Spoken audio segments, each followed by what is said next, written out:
Hey man, lay back here. I want to tell you about my good friend Thad Blevins. He works for Wycott Realtors, ABG Properties in Lexington. He's a full-time licensed realtor that can do real estate deals anywhere in the state of Kentucky. And listen, I don't know how he does it, but this guy can sell a house that he doesn't even own. I've known Thad for 20 years, and I know he'll shoot you straight. He'll get the job done. He's just trying to play some good country music, sell some houses, and treat everybody right.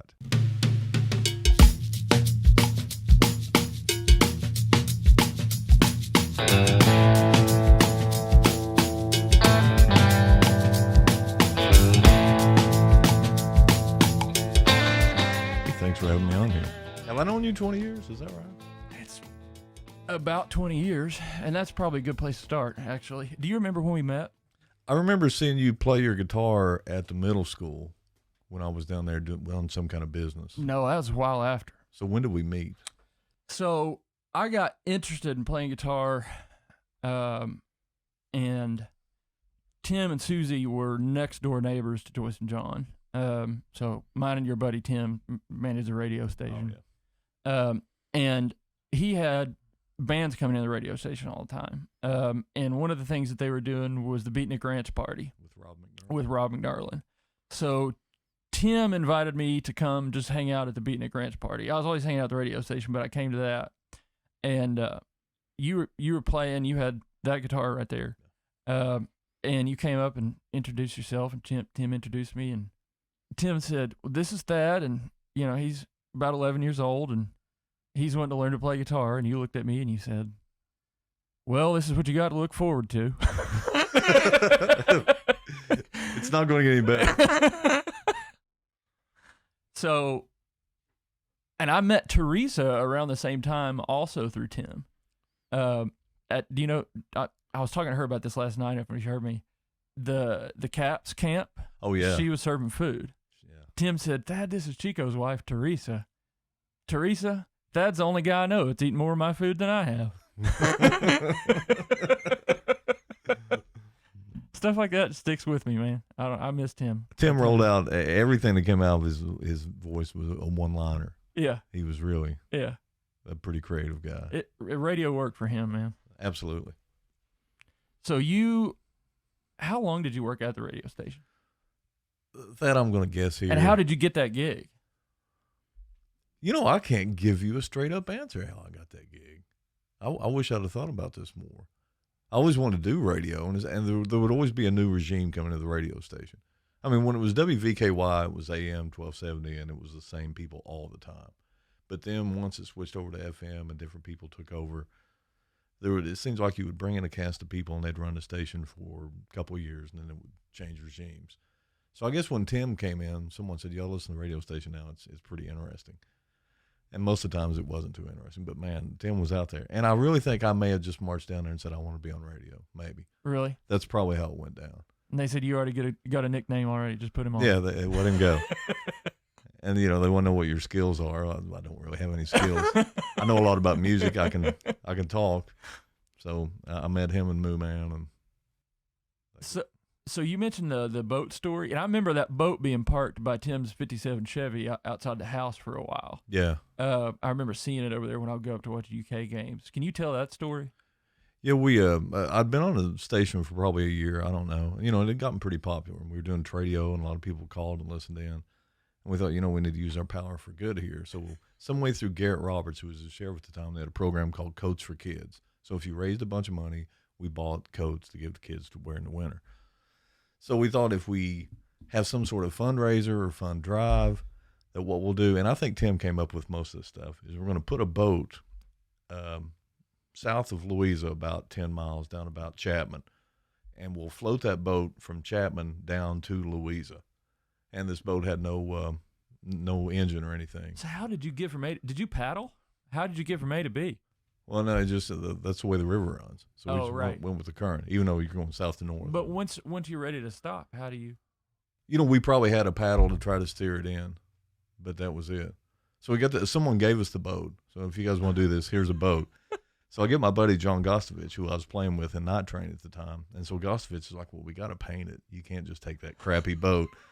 So John paints this boat up, and he calls it the Born to Boogie, and it's got a Hank Williams Jr. flag on the back, and it's just super cheese. So we throw that thing in, and we floated. It probably took 3 or 4 hours to float from Chapman down to Louisa. And we had a bunch of sponsors. We raised quite a bit of money for Coach for Kids. It was amazing. That is amazing. I think the boat, I don't know if the boat was stolen or someone took the Hank Jr. flag. I know there was something tragic about it, something being stolen. And I don't know where the boat is now. Do you know? You have any idea? Man, I don't have the first clue. A friend of yours, Snake Burton, also plays into the story. Okay. He comes up when he finds out what we're doing. He goes, look, he said, I know you're going to float this boat. He said, do you know if it'll float or not? I said, no, I have no idea. He said, well, let's take it out to Yatesville at the marina, and let's put it in the water and make sure it'll float first, because he didn't want me to drown. It's a good plan. Yeah, so we went out there, and he helped me put the boat in the water, and it would float. So he was involved. For a few minutes, anyway. Yeah, and that's all we need. Yeah. You know, one of the greatest parts about that, there's a friend of mine named Cleo. He used to come and watch us play music all the time. He lives at Wallbridge, one of those homes right beside Wallbridge. So as we're floating down under Wallbridge, and I mean, I'm guessing I'm not good, well, maybe 80 feet, 90 feet down to the water, because the train bridge goes over there. As we're coming down through that, there's Cleo out on the train bridge with a rod and reel and 2 beers. So he takes the rod and reel and he lowers down the beer as we're driving under. We grab the cold beers, we give Theo the thumbs up, and we just kept on going. So that's one of the best Louisa stories, I think. Yeah, he dropped us down a love package. No, something about shooting bottle rockets at you? Yeah, there was kids somewhere between Chapman and Wallbridge, and I guess it would have been Torchlight, an area called Torchlight. As we're going down the river, there's these kids with Roman candles and bottle rockets on the bank, and they just start firing them at us, and they're shooting. And it's just like Apocalypse Now. I mean, I felt I was going up the Mekong Delta. So, I'm kind of ducking in the boat, and it's funny. Well, John Gostovich always carried this green bag with him. And sure enough, he had Roman candles with him, too. Yeah, he started firing back. He really did. So, I mean, the kids were laughing, and we were laughing, and we were shooting at each other. But it was right out of the movie. So I felt like Martin Sheen. Now, isn't there a story with you and Bill Hammond where one of you shot the other one with a bottle rocket at one point? I think the way it was, Bill shot me right in the face with a Roman candle. Now, it was at a long distance. I don't think he said, I'm going to shoot you in the face. Yeah. But we discovered that if you shot those things, the visual was great. But, yeah, I just remember it coming right at me. And things got weird for a while. We did a lot of things at Bill Hammond's. Any lasting damage from the bottle rocket incident? No, it went away fairly easily. P.T. Allen shot my mom in the head with a BB gun. On purpose? I really don't know. Wow. She had a scar from it till the day she died. Man. P.T. was a football coach when I was in middle school. I never know he's a football coach. I played for Don Hillman's team, and we were playing against P.T.'s team. And it was in 8th grade. So I ran a play and got knocked down, and I broke my arm. And my arm was really broken horribly. It was like this arm was going the other direction. And I'm laying there in the field. And PT comes up to me and says, "Oh, Cheek, you're all right. Get up, buddy." I was like, "No, Coach, I'm not all right. My arm's going this way now." But he helped me get over it. And the tragedy of that whole story is my football number was number 2, and I loved my jersey. And after I'd broken my arm and went to the hospital, someone took my jersey, and I never did get it back. You never played football again after that? No, that was it. Mom said, you probably don't need to do that. What position did you play? I was a running back and a linebacker. You're that mean. No, I wasn't very good. I think I was a thinking man's football player. Yeah. And there's not it's much. It's not great if you're a linebacker. It's all about timing, right? It is. And I think Don, because I was playing for Don, and I love Don Hillman, and he wanted me to be more of a linebacker mentality, but I just didn't have it. Maybe he had my arm broken. Did you have your hair under a helmet back then? What little I had. You couldn't have long hair in school then. You had the fro thing, didn't you? Well, I mean, my hair was curly on its own. Huh. So, yeah, I had as much as you could have then. So, over the years, you and I have talked anecdotally about your parents. Yeah. But that's about it. Yeah. Tell me about growing up and your musical influences in the house. Okay, so my dad is a great bluegrass banjo player. He's a really, really good guitar player. He was an excellent fiddle player. He could play upright bass. He could play pretty much anything, any stringed instrument that he had access to. And some people just have a touch on an instrument, and Dad had that. Everything he played was better than how I could play it. He was just really that good. And what really amazed me most about him was his fiddle playing. Because he would play a square dance contest. He moved to Columbus when he was young, and hillbillies in Columbus all gathered in the South End there. And he would fiddle at square dance contest, and then it just goes on and on forever. And he played with a Cajun feel, and I don't know where that came from because my dad's never been to Louisiana. I was thinking about this the other day. There was a guy on the Opry back then, something Newman. I can't think of his name. But he was a sort of a Cajun fiddle player, and I wonder if Dad didn't hear him on the Opry, and that kind of influenced the way he played. But he could play banjo like Ralph Stanley and fiddle like a Cajun. This is pretty dark, but it's the chicory. Good. So you didn't blend this? I didn't do anything. Okay. It came out of that can right there. Oh, that's good. That's really good. You dig it? Yeah, Awesome. That's good work. Awesome. I make coffee pretty stout anyway. Well, that's the way it should be. Otherwise, what's the point? Yeah, that's good. Yeah. So Dad, excellent musician like that. Mom, Mom and Dad would always go out and play music together, and Mom just, I think, needed to keep an eye on Dad. So Mom had a snare drum that she would play brushes on. So she was a bluegrass drummer. But really, that was just her way to make sure she was with Dad. She was a bluegrass drummer. Yeah. That's not a joke. No, she was self-proclaimed. I'm a bluegrass drummer, and she would just go and just play. She might have been the first one. There were probably more. But she would just play brushes and just keep it a little beat. Huh. So it was interesting. So they had a bluegrass group or just two of them? Yeah, it was weird. They had a band for a while. It was called the Bluegrass Drifters, and I don't know who was really in it, but there was just this core of musicians who would meet every weekend, either at my house or their house or someone else's house. Same bunch of guys, probably 5 or 6 different dudes, and they would play for a long time. They would crank up about 8 o'clock at night and go to 1 and 2 in the morning. I miss stuff like that being a thing. Yeah, it was really cool. And looking back, I didn't know how cool it was because I remember going with unique to where we're from. Yeah. I would go with them, and I would play guitar up to about 11 o'clock, and then I'm just starting to get tired. And, they're cranked up at this point. So I just sneak off somewhere and go to sleep, and they just keep going. Huh. That's awesome. I'm jealous that you grew up that way. Well, it was cool. So your dad owned or managed the bar at the time in Fort Gay? He didn't own it. It was owned by a guy named Willie Crabtree, but he had hired Dad to run it. So probably about 68, I know it was 68 that Dad was running the bar, so I would have been 4 or 5 years old. I stayed back home because the bar was in Fort Gay, West Virginia. I'm back home on Twin Branch because my grandma lived there too. So I'm staying mostly with my grandma. Every now and then I go stay with Mom and Dad at the bar because they had an apartment upstairs. He runs that for a while. He has a lot of bluegrass music on the weekends there. So we're going to go into the Ralph story. Yeah, let's do it. So Carter Stanley had died, which fortunately I actually got to see the Stanley brothers. Wow. Probably not long before Carter died at all. They played in Louisa at the Garden Theater.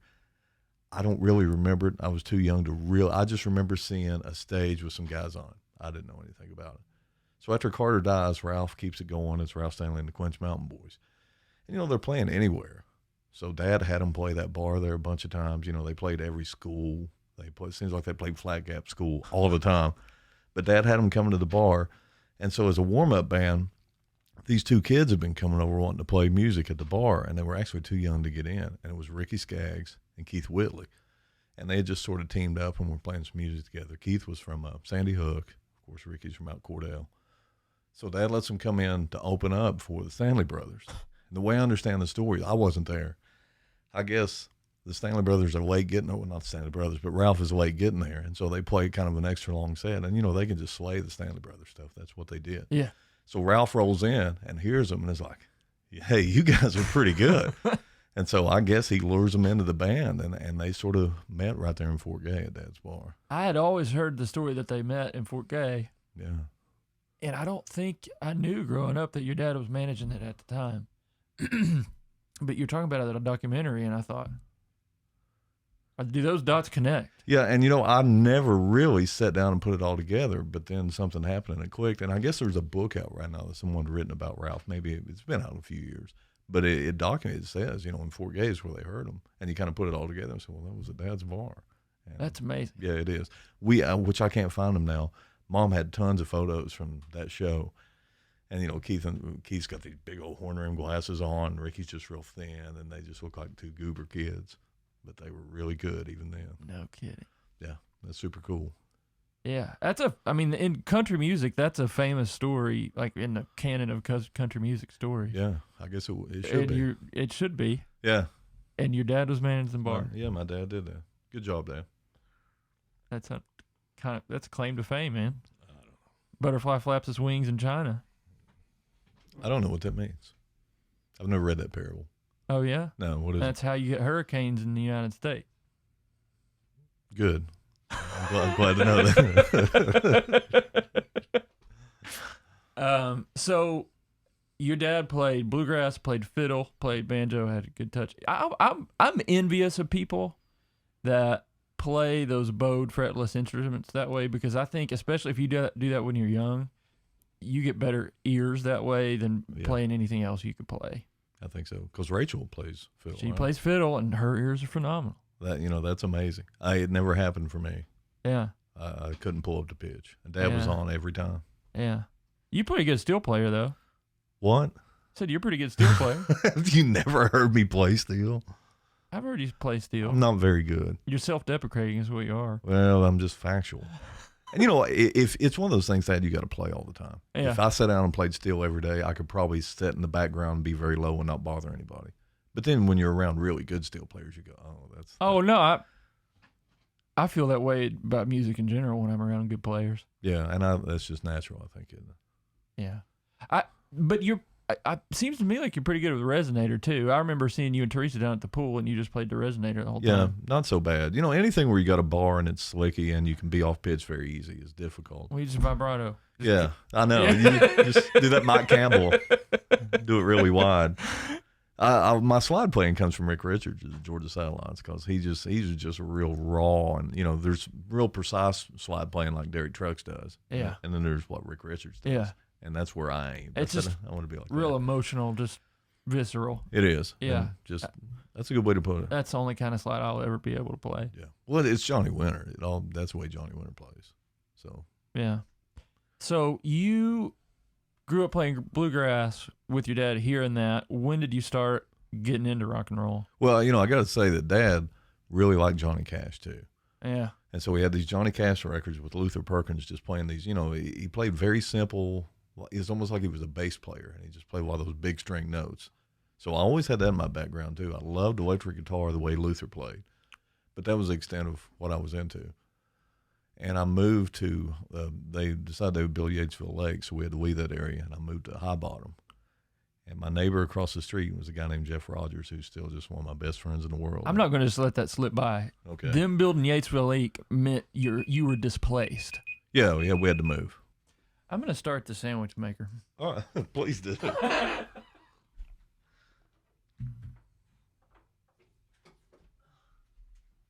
wonder how many amps that pulls.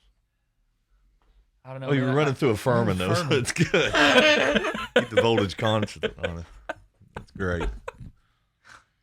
Yeah, when that light turns green, let me know. I can't see it. Which one? There's on the cooker? Yeah. Yeah, I will. All right, so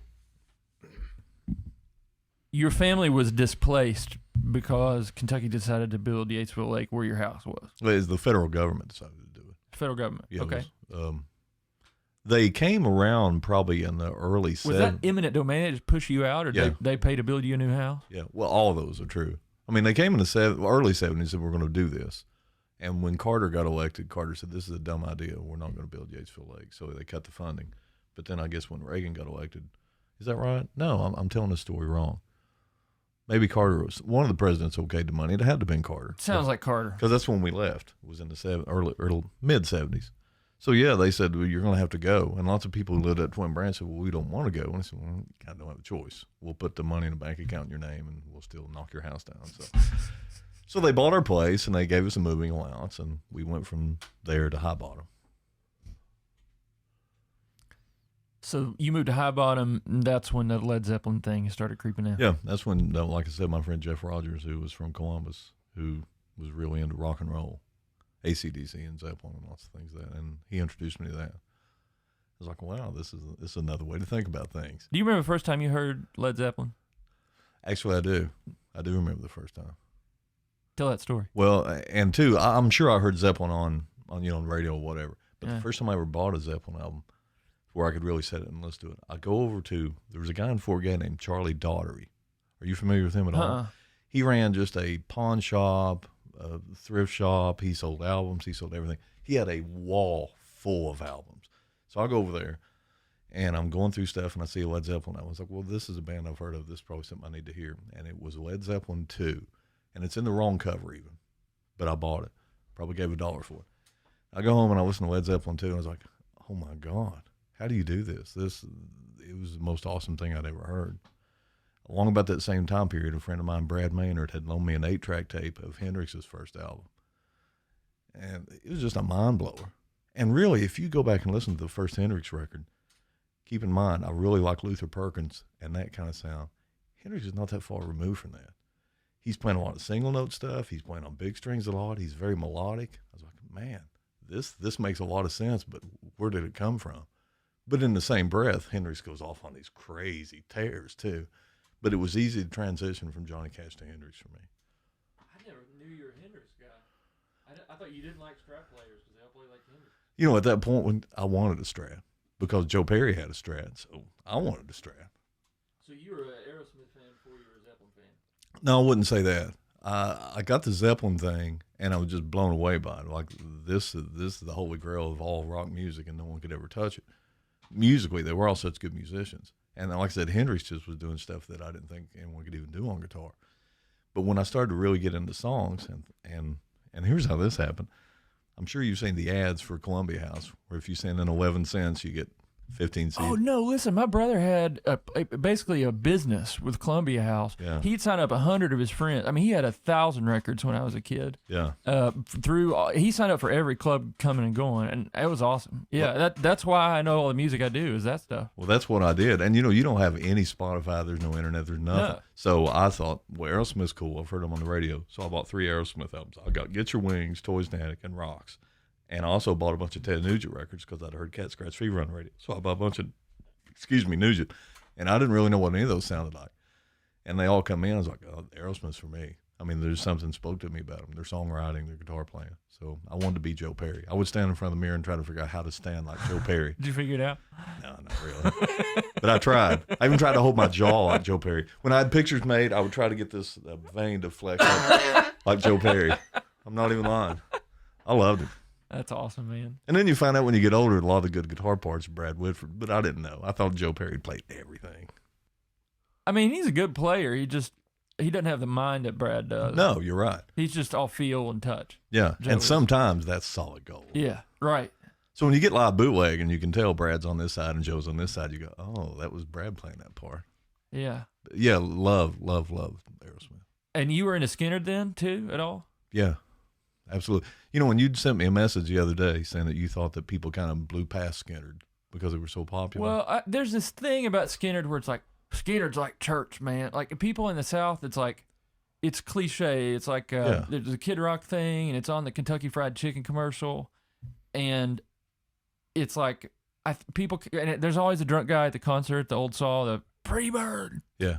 But like, if you seriously go back and dig into those records, like a good set of headphones and listen to them close, they're one of the most incredibly just musical bands. Absolutely. Ever. Absolutely. Ever. And the way Ed King played, the way he phrased stuff, listen to the record, slow him down, and listen to the way he would do those bends. It's not what you think when you listen to it casually. No, you're right. You can you can know his parts, but you can't play them like that. Yeah. I can't. I don't even know them, but I certainly couldn't play them. But you're right, and it's not Leonard Skinner's fault that they got so popular and became so cliche. It's not their fault. No. They're great. I put Skinner up against anybody. Yeah. If you watch the Freebird movie, have you ever seen it? I didn't know there was a Freebird movie. Oh, go back. This came out probably 10 years ago. It's just a nice little documentary. Shows them playing in England a lot. And you watch that and you go, my gosh, they're great. Well, I loved Ed's playing because Ed didn't come from a rock background. He came from a blues background. So if you listen to like solo in Sweet Home Alabama, he's not doing that E minor pentatonic thing like you'd expect. Like what I do. Or what I would do, or what 90% of guitar players would do. You're right. He's highlighting the chord tones, and he's doing that Mixolydian thing, and it's real major and bright and happy sounding, but it's real bluesy and all kinds of touch, and nobody's played like that quite since. I'm not much for the current iteration of Skinner, really. I saw it, and it was like going to a pro wrestling match. Yeah. It really was. It is. There was a lot of flashing and bright things, and I don't know. It was weird. Yeah, I watched a few years ago. Rosington and Gaines did a lesson video for Guitar World on how to play Sweet Home Alabama, and they did every section of the song. They don't play it right. They don't play it like a record. I probably can't. I probably can't. That's right. And Ed King just passed away here not too long ago. I know. It's been on my mind. Yeah, but he was brilliant. I got to tell you though, I think maybe some of my favorite Skynyrd is the "Give Me Back My Bullet" records, where it's just two of them. It's just Collins and Rosington. Well, that's that Gibson.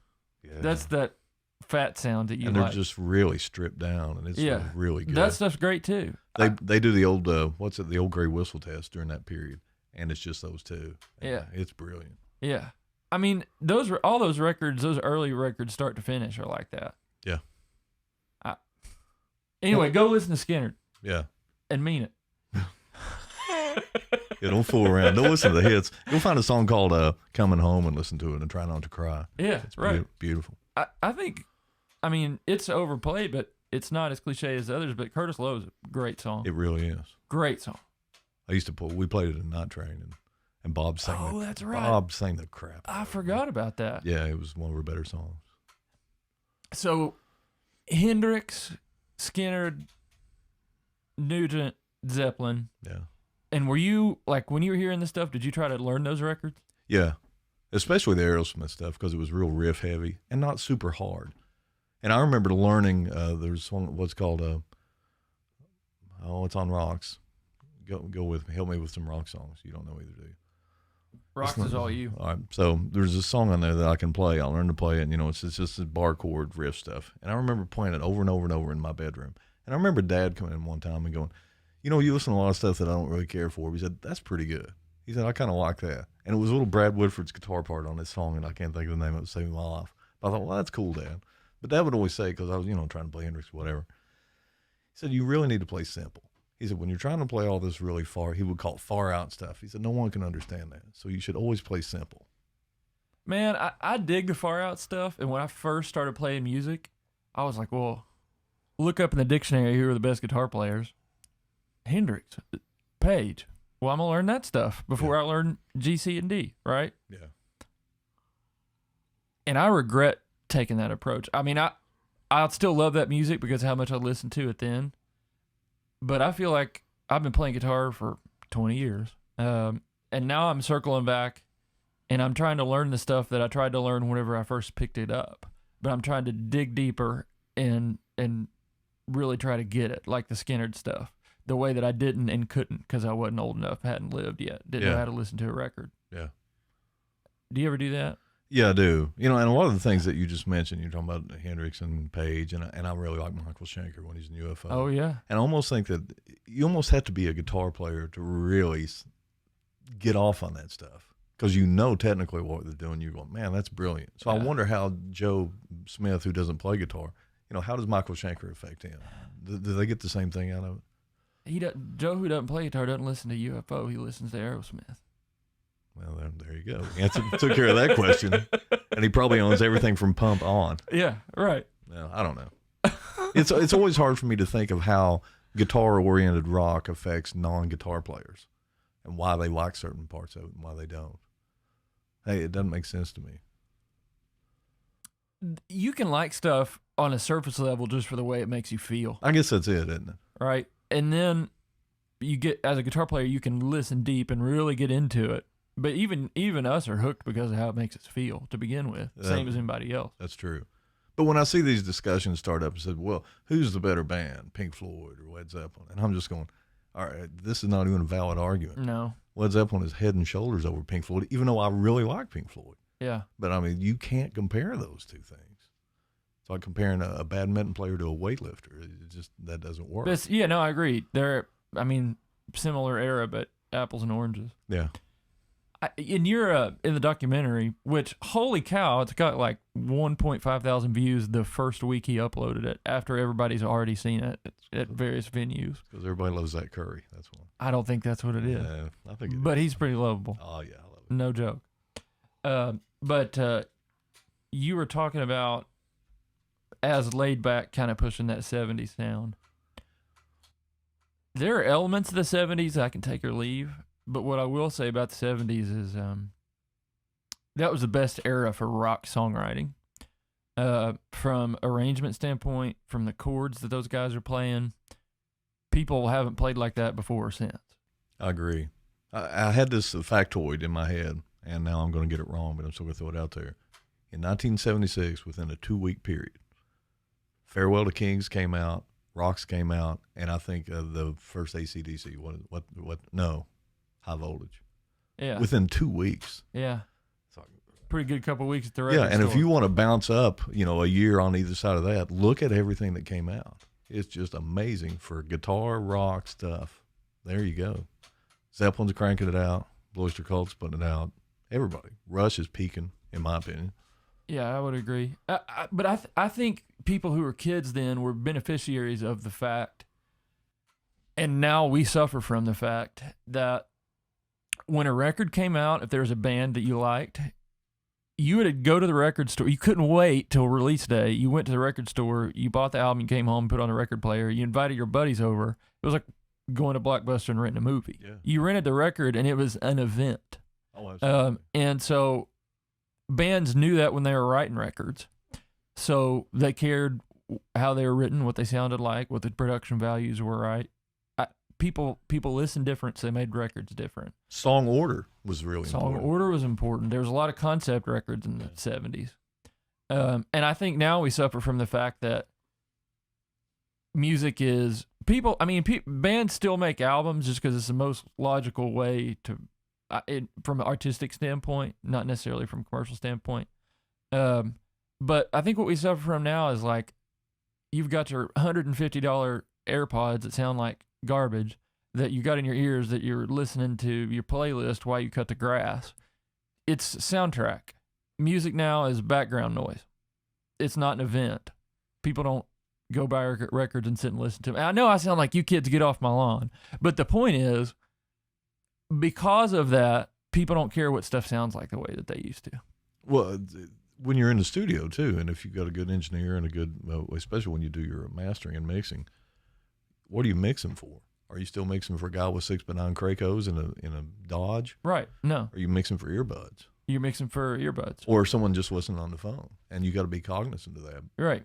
I don't know that it's anybody's fault in the actual music industry. It's just, and you can't blame producers and engineers from approaching things that way. Absolutely, because those people are who buy it, and that's because if you put, that's why all that 70s stuff has been remastered. Because they want to make it listenable for people now. Yeah. The way people listen to music now. Whenever you put on some of those early records and try to listen to them that way, they don't sound good. Because you're not listening to them how they're supposed to be listened to. Yeah, you're right. I love hanging out up here and just playing all that old stuff for this receiver. Oh, yeah, because that's its wheelhouse. Yeah, I've got my shag carpet and my lights that match the receiver, and I'm just time traveling up here. You're doing your part. That's great. So... you feel like out of those bands, Zeppelin probably shaped you the most as a player? Probably so. I hear that a lot. Especially when I got a little bit of skill. Yeah. Because, at first I couldn't really play that way, but yeah. When I say I think like Page a lot, that sounds very arrogant. But just the way that Page approaches some things, I do that too. And it's just from listening to him so much. Things that are just my stock licks are a lot of Jimmy Page things. And, me and 4 billion other guitar players say that. Well, to me, it doesn't sound arrogant. Page was a monster guitar player, but he was pretty sloppy. And so am I, too. I'm a sloppy player. But that. If you're listening to it for that, you're missing the point. Yeah, you're right. Oh, it's easy to cut him down. Page, blah, blah, blah, blah. I remember, are you familiar with a guy named Dave Angstrom? No. Dave Angstrom was a brilliant Lexington guitar player. And I'm going to get late 80s early. I had a band called Super Fuzz. Oh, Super Fuzz. Yeah. I remember those guys. And so Angstrom, he was in a band called Black Cat Bone before that. Okay. And he knew every Page lick. And I remember getting those records and going, man, so this is how you do it. And this is how you play some Jimmy Page licks. And he was playing them honestly, too. I mean, you could tell that was just ingrained in that's the way he played. And hearing Angstrom a lot helped me cop some of those Page licks. So I'm getting them almost secondhand through him. That's kind of cool, though, because then it makes it a little bit more yours. Yeah, in a way. Right. This is the Dave Angstrom version of a Jimmy Page lick. Now I'm doing it. That's like Dave Grissom talking about that Birds record, where he would listen to those solos that were played with the B-bender. Yeah. He didn't know what a B-bender was and never heard of one. So he's doing it with these. So he's doing it with his hands, and that's how he developed the style of being the kind of player he is. Is listening to those records, trying to do stuff without the tools, right? Because he's really good at having an open string and droning that and bending something else. He's master. Yeah, really. And that's where that comes from. And you don't have that now because you can look up YouTube and watch the Birds. Yeah, and go, oh, well, this is how you do it. Right. Ignorance was bliss. It had its benefits. Yeah. So, but you don't like the Eagles. I do not like the most 70s band of any 70s band. Are they? I'm not saying, when I think of the 70s, I mean, that whole literary rock thing, that's what everybody thinks of, which is why you don't like them, right? That's not why I don't like them. Because they stole Graham Parsons' thunder? Yeah, that's what I think. No, tell me that story. Well, it is. From listening to Jimmy Page, and Page walks on water for me. So somewhere I read that he goes, there's a guy named Clarence White, and I really like what Clarence White does. So I thought, no, I need to go find out about Clarence White. So I get this Birds record, and I hear this stuff, and if you really listen to the live Birds record, Untitled is the name of it, that's where Page got a bunch of his stuff, is he's playing Clarence White wigs. And I don't mean just the beat bending. Clarence is a bluegrass player, and just the way he'll lead into certain things is bluegrass stuff. But Page took that and ran it through a Marshall and Les Paul. So it's like, oh my God, well, this makes a lot of sense. Start listening to the Birds, fall in love with them, the whole country rock thing. And, it sort of brought me back home because I'd been a Johnny Cash guy and then went off on my Zeppelin and Hendrix experience. And then all of a sudden you get to come back home and go, well, country music is cool and it's okay. You heard it different, though. What do you mean? Heard that music differently? Yeah, absolutely. When you came back to it. Absolutely. So, through the Birds, you find out about Graham, and then you start digging all through all the Graham records, and you go, when Graham did this, really, as far as I'm concerned, at least in my limited knowledge, no one else was doing that. Because Graham had a rock and roll soul, but he's singing really hardcore country. And he's taking a lot of drugs, and he's psychedelic, and he's wearing all these spacey suits, but he's singing really hardcore country. And he starts that genre, in my opinion. Now, there'll be people argue with me, and that's fine. I could be wrong. But in my heart, it's Graham. And so all of a sudden, the Eagles get really famous for doing that sort of stuff without the depth that Graham had, in my opinion. I mean, the Eagles are writing some Take It Easy. There was one song that really drove me crazy with the Eagles, Peaceful Easy Feel. Yeah. That's easy listening music. I just thought that was the worst song ever. And I just remember being at a party one time, and this guy is so involved in listening to and singing along with Peaceful Easy Feel. And I thought, this is ridiculous. And I just think that Graham and everyone got shorted out on that deal. But what about, you got Life in the Fast Lane, Hotel California. Well, Joe Walsh is in that. Yeah. I'm a little more forgiving with Joe Walsh. Yeah. Victim of Love. Heartache Tonight. That's a good pop song. It is a good pop song. Yeah.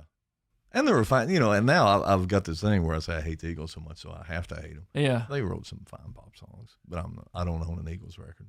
Yeah. Wait a minute, I do own an Eagles record. I've got their greatest hits. You and everybody else. Yeah. You have to have that. They give it to you. I agree about Joe Walsh. It went somewhere else. They got a little more credible with me with Joe Walsh.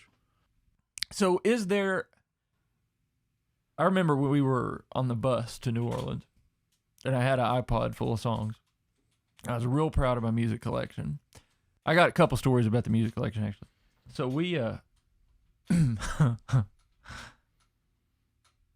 my brother moved to California in 2003, and he had this vast CD collection, and I would always go raid his CD folders when he was gone to college or wherever he was.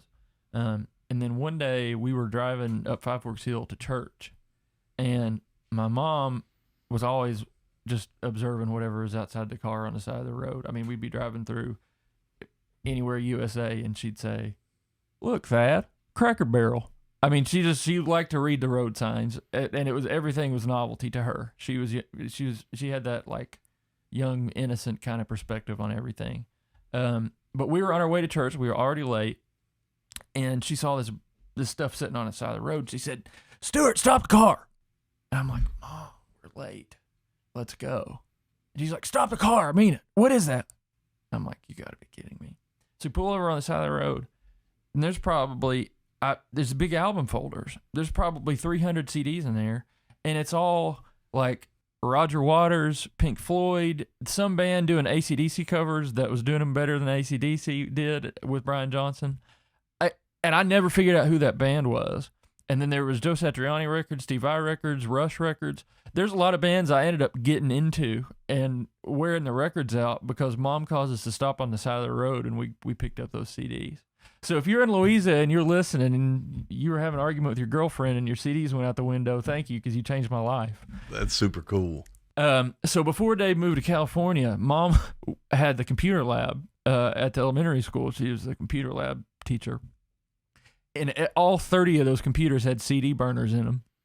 So we took both of our entire collections before we went to California. And we spent like a good 72 straight hours just burning hundreds and hundreds of CDs for each other. So he would have what I had when he left, and I would have what he had when he left. And I've still got all that stuff. That's cool. So, I mean, I guess that's against the law, but I don't know. It feels like nothing compared to the way the world is now. No, it's mild. Yeah. But I don't know. That was fun to look back on. So anyway, I handed you the iPod with all my music on it from what I could fit of those records on the bus going to New Orleans. And you went through it and you're like, man, you got some absolute garbage on here. And you're like, you got some good stuff too. And I was like, well, thanks. But it's always been a little bit of a curiosity to me. And I don't know if you've ever thought about it. What's the common thread for you that goes through different songs and different bands and different genres that makes you like it or not? I don't know. I know that's a hard question, but have you ever thought about it? I have thought about it, and it really doesn't matter if it's a bluegrass song or a Johnny Cash song or a Buck Owens song, an Aerosmith song or whatever, or a Cake song. It's hard to say. You familiar with Webb Wilder? No. Webb Wilder put out a bunch of records mainly in the late 80s, early 90s. So I got to go see Webb Wilder, and he had Donnie playing guitar, and I stayed around after the show, and Donnie actually came out and talked to me. So Donnie's playing through a couple of high watts, and he's just a really good guitar. You can tell he's a Page guy too, and just a great player. And I was just honored to talk to him. I was just kind of dumbfounded, going, oh, well, you're Donnie Roberts, one of those. And he was so sweet, and he didn't talk to me. So fast forward to now. And Donnie he's not playing guitar now. He moved to Arizona, and now I think he's up around Oregon. And I asked to be his friend on Facebook and get to talking to him, and we become pretty good buddies. And I'm just honored to know him. So he watches a few videos I put out, and he was complimenting me. He said, some of the things you do really move my monkey bone. And I know exactly what he means. You just hear a riff or something that just, you go, oh, man. And that's what it is. And I can't describe it any better than that. And it doesn't matter what genre it is. There are just some things and some chord progressions or just some sounds that just grab you. And I wish I could give it a better description. I think Donnie's as close as you can get. To me, there's a rawness and a hardness and almost a heaviness to stuff that you like, even if it's bluegrass. I think you're right. I think you're right about that. I don't seem to go for the softer things.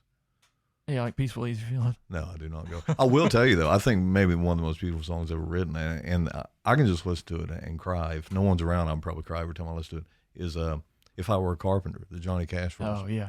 I mean, if I'm by myself listening to that, I'm crying. It's still heavy when Johnny sings it, though. It is. You're right. Yeah. I guess that's what it is. But it really moves me. It's so pretty. Yeah. But yeah, they're just, I don't know. What's that mean? We're in trouble. Where were we? We're talking about Monkey Bones. Monkey Bones. And Johnny Cash making us cry. Yeah. And I said, you still like Johnny Cash because even when it's pretty, it's still heavy. Yeah, it is. That record he made with Rick Rubin. Golly. Is one of the heaviest things I've ever heard in my life. The guy who engineered that, and the way I understand the story, had a whole lot to do with that record, is a guy named David Ferguson. Yeah, he did the Tyler records. He just did my record. He did yours. Yeah. That's crazy. And so we're sitting there, and, me and Dave don't always see eye to eye on some things. And the whole time I'm saying, well, Dave, I don't think I really want to do this part. In the back of my head, I'm going, he did this Johnny Cash record. Don't talk to Dave Ferguson like that. Let's just try it, Dave. Yeah. We'll see what happens. I mean, I don't think he really gets the accolades he needs to for that cash comeback stuff. But No the kidding. way I understand it, Dave Ferguson made that stuff happen. Rick Rubin's name's on it, but I think Dave was the guy on it. Rick has made some great records. Oh, and I'm not taking away from him. He's made some iffy records too. He's not afraid to take a chance, evidently. No. I have you heard the story about his whole production thing, how he sits on the couch and just gets up and lets the band know if they do something cool? No. It's just kind of like he just kind of fades into the background and lets people jam and tries to kind of draw out whatever it is about them that he thinks is quality. And he kind of did that with Johnny Cash too. I mean, do you know the story about them getting together before they made that record? No. So my understanding, Johnny wanted to make another, serious record, and at the age he was, and so Rick took it as his mission to kind of help Johnny find his way again. Yeah. So they just sat in the living room, and Johnny just played and sang for hours and hours, and they tried to go back through Johnny's old stuff and try to kind of reconnect with his identity, because I guess Rick and Johnny both felt like he'd kind of lost his way, and to just try to find the right headspace to make that record, and they did.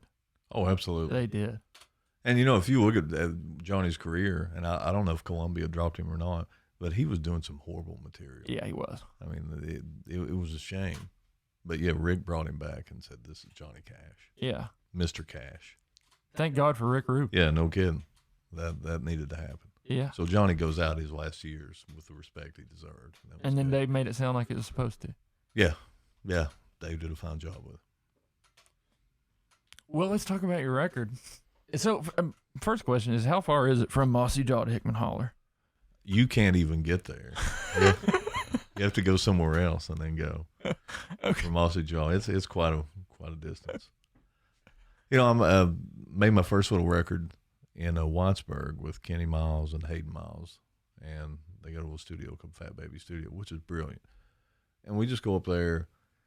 I go up with a song idea. We'd beat around on it. Kenny would turn it into something good. We get about 2 takes. Well, this sounds good. Let's move on. So I put out the first little laid-back record, and it's cool. There's some cool moments on it. I love that record. I listen to it all the time. Are you kidding? Yeah, well, I'm glad somebody is.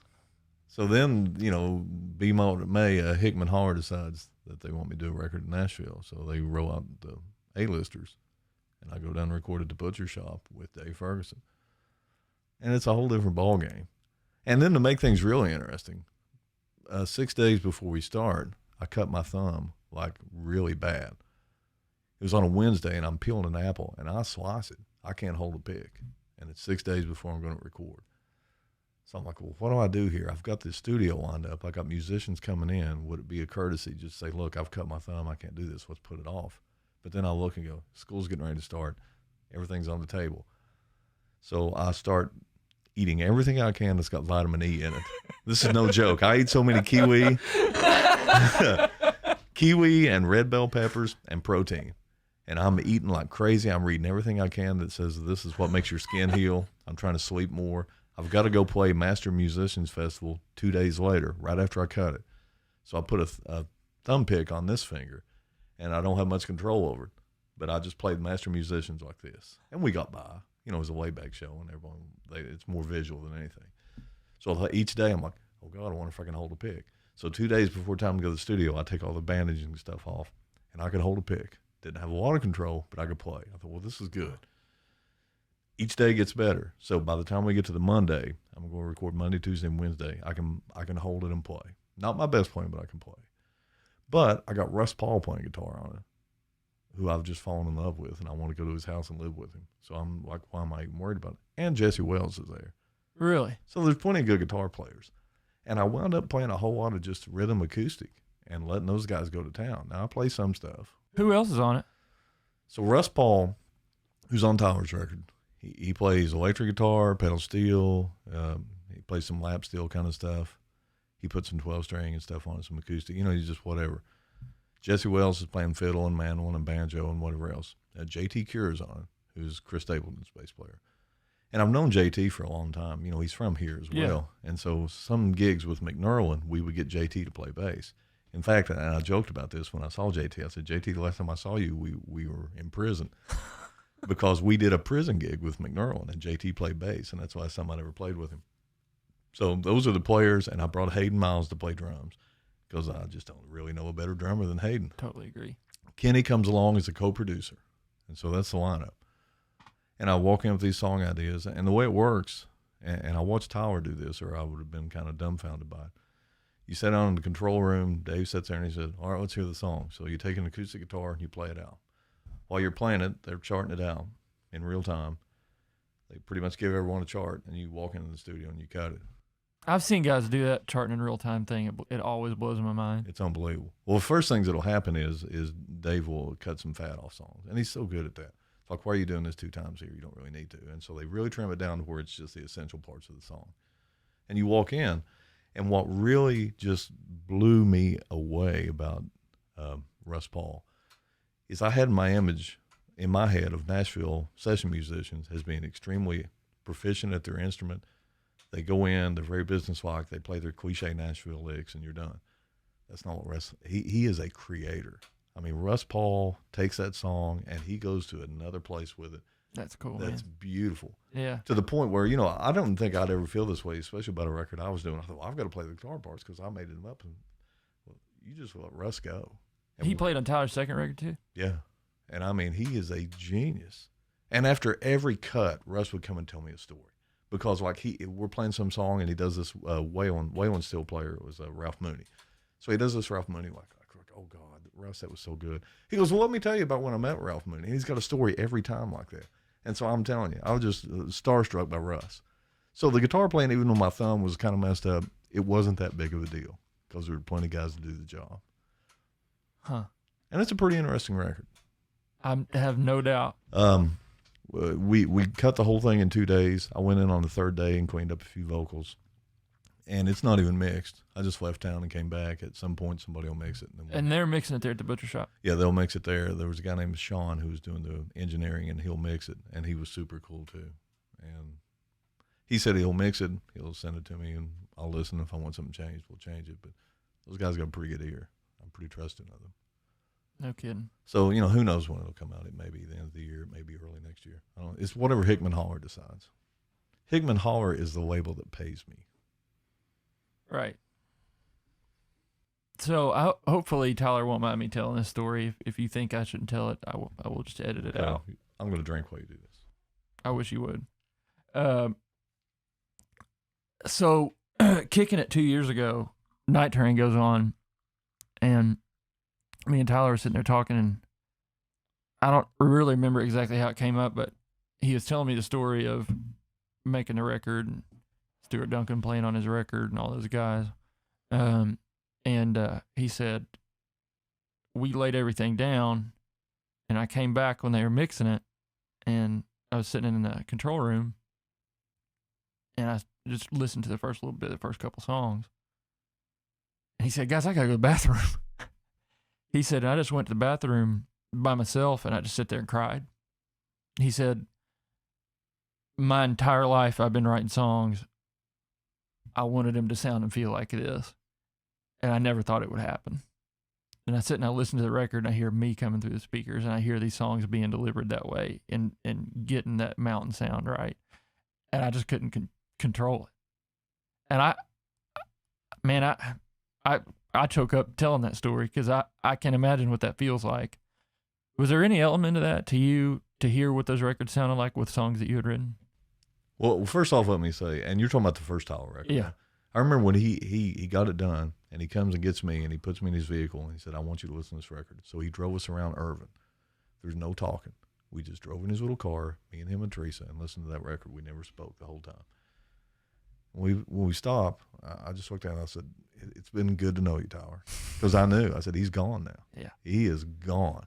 Yeah. And I'm much like Tyler, it's hard to believe that little dude writing them little songs back when I knew him sounds like this now. And you're right. They took him to a place that I don't think anyone thought he'd ever go. So with that being said, yeah, when we go back into the playback room and I listen to it, I'm going, I can't believe these songs sound this way, because I'd have like one little melodic figure that was kind of the base of the song, and now to hear Jesse playing it on fiddle and Russ doing something over here, It's big. and they take it somewhere else. But I don't really like my singing, and so the whole time I'm listening to it, I'm listening to my voice going, well, boy, if this was somebody else singing, this would be a great song if it wasn't me singing. But I guess that's just natural too. But I'm not a natural singer, and someone has to say those words I make up, so I do it. But no, I think your delivery for the stuff that you write makes perfect sense. Well, you're too kind to say that. No, it's there's a character, right? And I mean, it's if somebody besides Laid Back was writing and was singing those laid back songs, it wouldn't make any sense. Yeah, and when I sing it, Teresa has to remind me a lot too. She'll say, "Make sure you're laid back," because if I sing it in the David voice, it doesn't work. But when I go into that laid back voice, sometimes it's a lot better. Yeah. So she has to constantly remind me. I would agree. She'd say laid back, and I go, okay, I get it. But yeah, to hear those songs come to life from those guys' hands was something else. And does that kind of psychedelic Bowie, Graham Parsons kind of influence, does that come through on this record? Let's see. Yeah, there's a couple, and it's not psychedelic just for the sake of being psychedelic. No, it's like cosmic. It's like there's nothing really that. There's one song that's really eerie and spooky, and it's just about the future and how I don't like where robots and technology are going. That gets a real eerie sound, and Russ Paul was on it immediately. He knew exactly what to do. And then there's just a straight out funk song on there that's really cool. But nothing as psychedelic as what Bowie is. So. Did you do songs from the first record on this one? No. Nothing? No, we didn't touch it. It's all new stuff.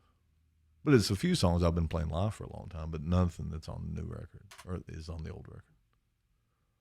Man, I'd like to hear Put Me Away. That's a pretty song, isn't it? I love that song. I could tell you meant it, too, when you wrote that. Yeah. Well, I've got another one just like that. To me, it means just as much to me because this one song, I call it Bonaparte because Dad played Bonaparte's Retreat. That's why every word of that song is the absolute truth, every bit of it, and it just makes me feel so good to sing it. And it's about growing up on Twin Branch, but it's sort of that put me away. I'm talking about the old people that had a big influence on me, my uncles. They really influenced my life a lot. So I got one more coming like that. Man, that's probably going to hit me pretty hard. It does me. When Tyler had the Burl shows, he went and played at Pop's. Yeah. And Pop couldn't get his sound system to work, and I happened to have a wedge in my car, so I hooked that up. Of course you did. So I set all that up, and then Tyler played this song. I don't know. I don't think it's even going to be on this record, but it's about growing up in church, about his preacher growing up. Man, he was singing that song, and I lost it. I had to leave. I was gone for 10 minutes. I mean, I just completely lost my composure. Because it's like,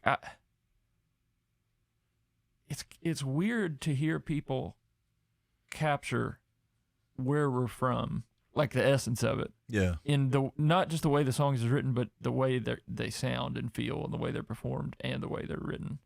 It's all my life, I've heard about Hollywood and Tennessee and country music. People move from Louisa to Tennessee, and then they sing about Nashville. Yeah. But to hear your songs and Tyler's songs talking about Louisa, I connect with that in a different way I ever have anything. Well, being from Louisa, and, if you want to throw that broad category of Appalachia or whatever, that's different from Nashville country. It is. This backwoods foothill stuff where me and Tyler come from, and lots of other people. It's something different. To me, it's got that dark, heavy thing. It does, doesn't it? Like we were talking about with Johnny Cash. It's a different kind of thing, but this is some of my favorite country music that's ever been made. Oh, it's coming out right now. Yeah, it's a fun. I love it, man. I love it. What song are you most excited about on this record for people to hear? You got a lead single figured out? I do, and there is no McGoffin County Cadillac on it. There's not one of those things that's go out that universal. This is super cool. Probably the lead song we'll put out is called Kingsport. It's just about playing country music and treating people right. And it's a mover. It's a pretty nice little song. But I'll be honest with you, the one I'm probably most proud of is a song called They Only Come Around. And it's They Only Come Around Christmas time. And it's just, I know that song. Yeah. It turned into something really nice. Jesse and those guys took it somewhere else. And actually, listen to it on playback. I teared up a little I can't wait to hear that. It's my favorite song on the record. I cannot wait to hear. I when you played at the Burl, I loved hearing that. What do you hear with all these guys on it? No kidding. Yeah, so I'm proud of this record. But now I haven't heard it in a week. I may hear it now and go, oh my God, what was happening? How much medication was I on with this cut thumb? None, by the way, because I read that if you take ibuprofen, you don't heal as quickly. So that's fact. yeah, so I didn't take it, but I ate the kiwi. So I see Tyler's video. I think you saw my Facebook post that I never thought I would see an animated hallucination of you out in the forest singing along with a chorus of bears in a music video that had 300,000 views in the first 2 days it was on the internet. Did you know that was going to happen? I got a call from, I think it was Ian. Said, you want to be in the next Tower video? No, I don't care. Let's just, I'll wait for the next one. I'm like, well, yeah, I want to be in it. So they tell me where they're going to shoot. They're going to shoot it down in Nashville, and they give me a day to be down there. So I go down there, and it's like plans have kind of changed. And it's like, well, we're not really going to film you. You know, we're not going to use your actual likeness in it. He said, but we'll probably just animate you in. I was like, well, that's fine. So I meet Tony Moore down there. Are you familiar with Tony Moore? Yeah. So, Tony's doing all the animation. He's an incredible artist. Oh, my God. Him and Jimbo both are phenomenal. Sure. Yeah, amazing. Jimbo Valentine, Tony Moore, those guys are up here. Yeah, it's the scene that we have, music scene we have. You know, I've heard you say it. I've heard a lot of people say it. Right now, what's happening here is Seattle, 1992. Yeah, but it's a whole thing too. Like we have the art too, and it's those two guys. It's cooler than anything else out there. They are, and also you drag in a bunch of photographers who seem to take lots of photographs of this scene too, and there's a handful of them that are everything. And then you just got super fans like Roger. Roger shows up at every show. Jeff Cox. Yeah, and people say, and I've heard outsiders from other parts of the state or other parts of the country say, that's the only music scene where the fans actually have fan pages and people know who they are. Yeah. People know who Jeff Cox is. Yeah. He's a rock star too. I know, it's amazing. And I hate to start naming names because you'll leave a bunch out. Damn it, man. Oh, yeah. I mean, those guys are just as important to this scene as the musicians are. I think Gino gets both sides of it. Oh, Gino does because he's a great performer. Yeah. But boy, there's not a bigger supporter than Gino. I love it, man. He's the nicest guy on the planet. So getting back to the Tyler video, teaching freshman Tyler Childers in your class. Yeah. If I had told you that this whole scenario was going to play out the way that it did, how would you have reacted to that? Specifically that video and the whole thing in general. Yeah, I don't think I would have seen it being that psychedelic because when you see, if I want to put myself in the place I was in when I was teaching Tyler as a freshman, I know he's a gifted songwriter, but I really saw him going down more of a Bob Dylan road. He was really wordy and he was using a lot of imagery and stuff. That's where he was. Yeah, and that's what he was writing. To see him really slam into hardcore country and then take it down the psychedelic road, I didn't see that coming. I don't think anyone can see it. But boy, he's mastered it, hasn't he? And so tell me about Tyler Childers, the freshman. I knew his dad. He was a couple of grades under me, named Tim Childers. And I really knew Tim's older brother, Jim, a lot better. I'd run around with him some. So, like so many kids I have in class, I know their parents probably, or grew up with them, whatever. So Tyler just, as soon as you meet him, he's, you can real quick tell about kids if they're genuine kids, and he was. He was a straight up guy.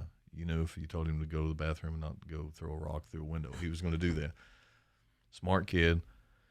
But, I found out he's playing music, and he's real into guitars. He's got a little Yamaha and stuff. And so, he's like, have you heard this? Have you heard that? Do you know who Jack Kerouac is? All these questions. And no freshman ever asked me that before. Like, yeah, I do, Tyler, and I'm happy you do. His parents had taken him up to, where is it, the Kerouac's buried somewhere in Massachusetts? Is it Lowell, maybe? They'd taken him to see Kerouac's grave, and that was cool. He was getting ready to buy a guitar. Like, what should I buy? I want to get something. I said, well, buy a Martin. Don't fool around talking to me. He's whatever, go get a Martin. So he got a Martin. And through the year that I had him, his songwriting just gets better and better and better. He would write lyrics out and give them to me. And I would take them home to Teresa and go, look at this.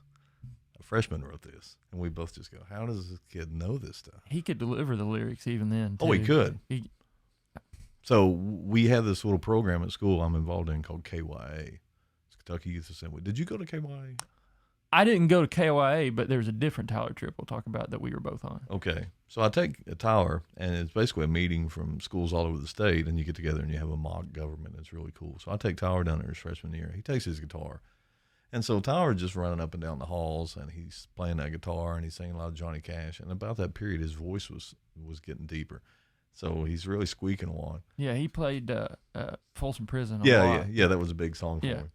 But, you know, all the girls are paying attention. Like, who's this cute little red-haired kid? But the thing I remember the most about him is he had gotten into some Starbucks or something and was wired. And he was laying in the floor playing his guitar. And I know he didn't have shoes on. I'll never forget this. It's like, Tyler, you got to go to bed now. I mean, we're in a hotel where there are people who they're airplane pilots who are getting ready to fly out of here. And they need to sleep. And Tyler is just like he's out of control, wired on caffeine, playing guitar. And we pretty much had to physically put him in a room and say, go to sleep. And I'll just never forget that about him. My image of him in high school is he had that tweed jacket he would always run around in, and he had that thermos. He would have coffee thick as turpentine. Yeah. And he would, just by fourth period, he'd be bouncing off the walls. Yeah, he enjoyed the caffeine. There was, did he make use of your fridge the way Jenna and I did? I don't recall if he did or not. So I would keep a gallon of green tea in your fridge at all times. Yeah. And I had a thermos. I'd refill it and drink the tea. Tyler drank his coffee all day. I'd drink tea all day. And one day Tyler tried it. I don't know why this sticks with me as much as it does. But one day Tyler tried it and he's like, man, what is that? That's good. I'm like, that's tea. He's like, that's not tea. I'm like, it's green tea. And he's like, really? So that night he got his parents to take him to Citgo or something. And he buys a gallon of green tea just like I did, except he drank the whole gallon of tea. I'll guarantee it. And so I told him that day, I was like, Tyler, if you're not used to this, I mean, it'll mess with you. Like, you're going to be in the bathroom tomorrow. Of course, he didn't believe me. He drinks a gallon of tea, and I think he probably had to go to the bathroom about every period of school the next day. You know, I really think, though, that story really explains who Tyler is he's going to experience it. Yeah. You know what? You can tell him not to do this, but I think he's going to do it. Yeah. To find out. Yeah. We had the trip I remember was the All-State Choir trip. No, it wasn't All-State Choir. It was the men's choir that we had. You went on that trip, didn't you? Yeah. Jane and Sue would reel me into what Jane and Sue reel you in. James was there. Tyler, Mitch, me. It was the guys. There's a picture. You remember the men's choir thing that we did? Yeah.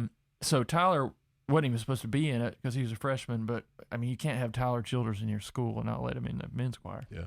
But he wasn't even Tyler Childers then. No, but he was a red-haired kid who could sing. But he was Tyler Childers, who was a freshman and could sing. Yeah. I remember we played at the Mac. I remember he couldn't tie his bow tie, which like clipped on. I don't know why I remember stuff like this. I remember putting his bow tie on him at the Mac right before we went out. But anyway, we were out in the courtyard at that hotel that every education convention is at in Louisville. Yeah. What's the name of it? It's something else now. It used to be the Executive West. Is that what you're talking about? Yeah, I think so. I don't remember what it was called, but it was the same deal. We were all out in the courtyard, and they had to make him go to bed. He just sat out in the courtyard, but he played. He might not like me telling this, but he played Wagon Wheel over and over. And he played Wagon Wheel and Folsom Prison Blues and stuff that he wrote, and a couple Dylan tunes. Yeah. And then we was Adam Chaffins in that choir too? He was. So think about that small group of kids. Yeah. So Adam and Tyler, Mitch could sing then too. You're right. And look at what Adam's doing now. Yeah, Adam's getting ready to explode, I think. Yeah, I think so too. It's unreal. So it was around that time, Tyler kind of, so when I was in middle school, Adam was in high school, and I was excited that there was another music kid. And so I started playing with Adam, and then I don't remember the details on how that ended up not sticking the way I thought it was going to, but I was excited when Tyler came to high school too, because it was Adam and me and Tyler and the Salyers kid, who's a great guitar player. Justin's phenomenal player. Gosh, yeah, he's phenomenal. He should be in Nashville doing what everybody else is doing. Yeah, I remember Justin, someone saying, Justin plays guitar, and I remember asking him, do you play guitar, Justin? No, yeah. He plays guitar, but, 15 kids say, I play guitar. Yeah. But he played, and like, nobody can do this. No, he's a flat-picking absolute monster. Oh, Tony Rice League. Yeah, he really is. No, and he was in high school. Yeah, and no one knew. I mean, he didn't advertise it. He's like, oh, yeah, I can play. Well, gosh, I wish I could do that. So Tyler's parents decided to let Tyler go to see Bob Dylan with us at Applebee's Park around the time of that choir trip. And I don't think he'd ever been to a big like rock show before. His parents probably called him every 30 minutes. I mean, they were worried about him. And as excited he was about green tea, standing there watching Bob Dylan, I don't know, man. one of the great joys of my life in retrospect is that Tyler and me and Dad got to go see Bob Dylan in Lexington. Yeah, it's super cool. Yeah. You know, and his parents, you mentioned them, they've been so supportive of him, and whatever they thought Tyler needed, they allowed him to chase that dream. Absolutely. And, you know, it's paid off pretty well. Boy, no kidding. I think an advantage that Tyler has, have you watched Springsteen on Broadway thing yet? No. Are you a Springsteen guy? I turned into one. Yeah. So one of the things he talks about is like half monologue, half singing. He talks about how he feels like the reason he was successful, he said he felt like he had to choose an artistic voice, and not knowing what to choose, and him and his dad were kind of estranged. He chose what he imagined would be his dad's voice as a songwriter. And he said he feels like he's been successful as an artist because he stayed true to that, what he called an aesthetic philosophy in music, which normally aesthetics, you think visually, but I know what he means. And I'd never heard anybody put it that way. But there is a visual element to telling those stories, right? Yeah. And there's a certain feel that those kinds of songs have, that Americana kind of thing. And I think intrinsically, when Tyler first picked up a guitar, I think he knew who he wanted to be and who he was.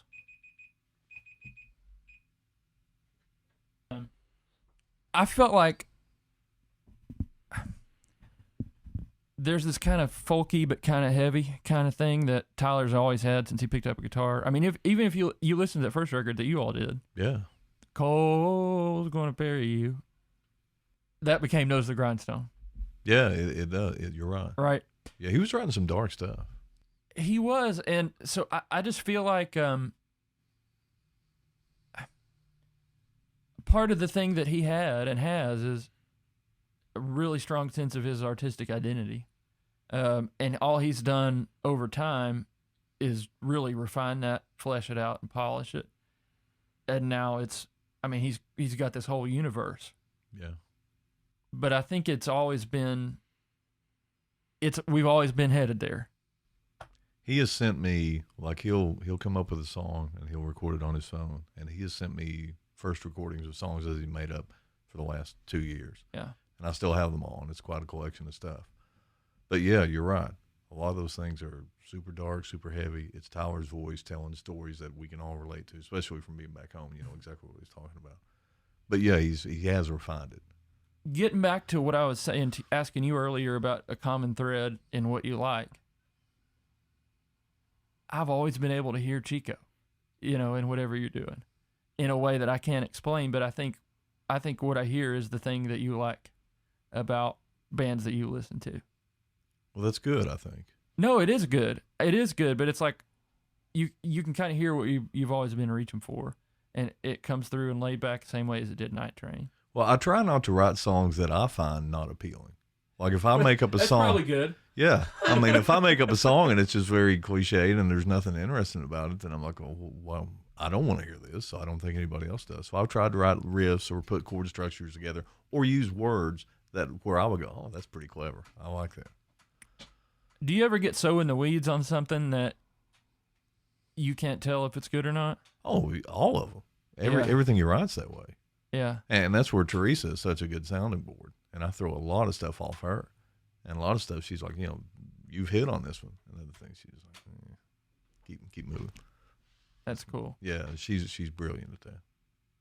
She writes good songs, man. Yeah, and it's a whole different, we write completely different, but sure, she's a great songwriter too. Yeah, she's got really good sensibilities about her, I think. Yeah, and this is a period, this is all laid back right now. And she hasn't put a record out for a while, but she's starting to write a little bit. So I think there's... Is that going to be a Hickman Holler record? I don't know. I don't know if it works that way or not. We have to talk to Shady Boggs about that. Shady thinks of everything. Yeah. I want to go back to something you said earlier. You were talking about Springsteen writing with his dad's voice. Or, was he being literal, saying like his dad's voice, or just the things he thought his dad would approve of? No. It's kind of literal. It's like, as an author, you have a voice, right? If you're writing a book or writing an article, you have a voice in how you write. And it's this guy that kind of grew up rough in Jersey, right? Who had some deep flaws and some redeeming qualities, but was kind of a real American kind of story. Yeah. And I think he chose deliberately to write with his dad's voice because he didn't know his dad that well. That's interesting. You know, the reason I was thinking in a more literal term, because when I write, especially when I was writing Night Train, any song I ever wrote for Night Train was written with Dan Baird singing it. No, from the Georgia side. Every time I wrote a lyric for that band, when I'm sitting there writing, it's Dan Baird singing. And that wasn't necessarily good because that's Dan know that? No, Dan doesn't know it. I mean, I barely know Dan. I know Rick real well. I don't know Dan that well. But what would happen was I'd write all these songs, and I'm hearing in my head and Dan Baird singing, and they're great songs. Well, then I couldn't sing them. I mean, I couldn't do what Dan would have done, so I had to move some stuff around. But from the beginning to the end of Night Train, any lyric I wrote, Dan Baird sang it. And it's kind of weird. That's cool. I don't know if it is or not, but that's how Night Train was an influential band on me when I was a kid. I'm sorry. Don't apologize. We should get into that, actually. Talk to me about Cold Ethel. Cold Ethel was when we so it's myself, it's Bill Hammond on drums, it's Jeff Rogers on bass, and there would be points in time when Daryl Hall would be playing guitar. Daryl was in sometimes, he was out sometimes. You know, Bill's a smart guy. Bill was really into the new wave scene, and just his spectrum of the music he listened to was way beyond what Jeff and I were listening to. Well, at least me, maybe not Jeff. He was the guy going to the record store buying some records we didn't even know what they sounded like, just because he was taking a shot on them to see if they were cool. So Bill really had a lot of English bands that he was into, so we got into them. So we're listening to The Clash, and we're listening to Nick Lowe and a lot of people that I'd never been exposed to. So Cold Ethel was playing with kind of an English vibe. You know, I got my Mott the Hoople shirt on because of, Bill turned us on to Mott the Hoople. Yeah. So we're playing Mott the Hoople songs. You know, we weren't very good musicians, but we got better. Bill had a store, and we practiced in the basement of that store, and it was just this big open stone pit. And I had a 50-watt half-stack Marshall, and Jeff had a big giant bass rig, and we played so loud down in that basement. I have hearing loss, and that's probably why. Oh, I do too. But we sat there and beat it out just night after night, and we wrote a lot of original stuff, and we kind of found a voice together in Cold Ethel. We became a band. How was that reunion gig? You know, it was interesting. It was amazing how we could go back and still pretty much play about everything. Maybe we rehearsed every song one time. We just kind of knew them because, honestly, we got together almost, it seemed like 5 nights a week and hammered. So that stuff's ingrained. Are there kids in high school that do that now? I don't think so. I don't think bands do that. Maybe kids sit and play guitar a lot, but I don't think bands play. Yeah. I was fortunate to grow up doing that. I didn't do it 5 days a week, and we weren't as good as you all, but I don't know how good we were. It was fun. We become a cohesive unit. We could all start and stop at the same time with great accuracy. Same chord? Most of the time. Now, what we did in between was anyone's guess. But, yeah, we were pretty good at that. So, talk to me about Teresa, and then let's tie that in once we get to Night Train and Loot. Okay. So, the origins of your relationship with Teresa. Teresa is a year younger than me, and so there was a period of time where I'm hanging out with older kids, which seems to be what I know you did that too. I like to hang out with the older kids. So there was a group of kids: Ed Cordell, Jeff Rogers, and Evelyn Williams, who all and Della Cordell. They all would hang out together, and I'd hang out with them because they were older than me. Keep talking. I just remember Okay. It's time for sandwiches. Okay, you get that going. So I wanted to be cool, so I'm hanging out with them. And Evelyn's sister is Teresa. So I kind of get to know Teresa, just briefly because she's Evelyn's sister. Find out that Teresa is a Tom Petty fan. And that's really super important because I thought Tom Petty was really good. And really, you could say that the common thread of Tom Petty really brought us together. So I get to know her. She's got a great sense of humor, but more importantly, she laughs at everything I do like it's really super funny. And I don't know, there's some people that you just trust them as soon as you meet them. And that's what happened with her. I just trusted her completely. So she was a Tom Petty fan. Was she playing guitar back then? No, she didn't play guitar. Her brother played guitar, and she had asked to learn how to play, and I don't think he would show her. So one of the first things I did was show her a couple of chords on guitar.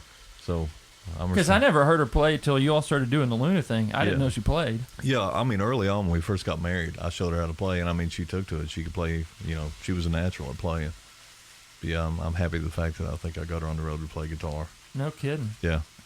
And so it allowed her to create and express herself, and that's really important to her. She's very therapeutic in her writing. I write songs because I want to tell a goofy story. Yeah. She writes songs because she's got to get something off her chest. No, it's the Blaine Girl, Pepsi Girl. Oh, yeah. It's a different thing. Yeah, hers are super meaning. But I can hear you doing Mike Campbell whenever you play with her. Wow, who doesn't want to be Mike Campbell? Yeah, but it makes sense because that's the influence, right? Yeah, absolutely. So, talk to me about the formation of Night Train. That happened around radio station time, or was it before that? It probably just a hair before, because I was playing with McNerlin. I run into Rob. I go to a music store in Ashland called the Guitar Store. So I'm just hanging out down there wanting to get guitars and stuff, and there's this big cowboy dude in there, and he's playing a song by the band. And I remember I grabbed a guitar and went over and jumped in with him because I knew the song by the band, and that's the first time we ever met. And so Rob and I just sort of hit it off. And Rob had a band at the time, and he had his cousin Bobby Lee was playing drums for him. And some way John Gostovich gets in we were Rob McNerlin and Beating the Cowboys, and Gostovich is playing bass. So as Night Train, was James Hill playing drums? Who was playing drums? No, Bobby Lee. I'm sorry, Bobby. You just told me that. Yeah. I'm sorry. I should listen. It's okay. It was the baloney's distracted you. So while we're playing with McNerlin, and all of us had this real big love at this time for Waylon. So when Rob would be off doing something or whatever, we would start jamming some Waylon together, and we was like, we need to get a band together. So we got George Ray to play bass for us, and Gostovich wasn't in the band for whatever reason in the beginning. And we just kind of three-pieced it, and Night Train just evolved out of that. We were a speed metal country band, in a way. Speed metal? I don't know. Bob plays fast. Bob doesn't groove a song. He hammers a song. I thought you were an early Bon Scott AC/DC country band. Okay, maybe that's a better description of it. But I mean, we would play songs like White Lightning, and they would hammer. Oh, that's true. We would play those super fast. Georgia Satellites, once again, are a huge influence on us because those were guys playing country songs through Marshalls. And that's just naturally the road we went down. So I remember the guitar decapitation Septemberfest show. Yeah. That wasn't a real 68 Les Paul, right? You tell me. Check the video. Have I told you, we've talked about this before, did I tell you the initial plan for that whole thing? No. So we're going to play Septemberfest, and this is a big deal. This is the hometown festival. Everyone comes out. There's a giant crowd. You're on a pro PA. So we're headliners for one night. It's like, I got to give the people a show. I got to do something. Right. So my plan was I wanted to go get a weather balloon at some Navy surplus store. I wanted to pump it full of helium. And on the last song, I was going to hook that Les Paul to it with a wireless and just let it go. And the Les Paul would just sail out over the crowd and be gone. That was the plan. So I never could find a weather balloon anywhere, and I couldn't get it together. So I thought, well, the next logical choice is I need to cut it in half with a chainsaw. So at the end of the night, we bring out two sawhorses, and we lay the Les Paul in there, and it's screaming and feeding back. And I take a little pole and chainsaw and just rip it right in half. You played Septemberfest a couple years, right? Yeah. As Night Train. Was that the first or second year? That's probably the second year, I'm guessing. So the first year, I got to stay for the whole show during that one. The first year, so I grew up, where our farm is. It's 5 or 6 minutes from town. Yeah. But it still borders 23. I don't know if you know that. Yeah, I do. So, we talked about the sign. Yeah. So I could sit on my deck. I remember sitting on my deck. I bought your CD that day. I remember sitting on the deck and listening to Night Train from our farm at your Septemberfest gig. And then I went to bed, put that CD on. I stayed up all night listening to that record. I probably listened to the whole record 6 or 7 times. Well, that's awesome, and it makes me happy you could hear us from that far away. I think that always happens when it's like humid. Yeah. You can hear trains and you can hear the Septemberfest bands. That's super cool. But that was the clearest I ever heard anything from Septemberfest was that night. I mean, I could hear what you were saying.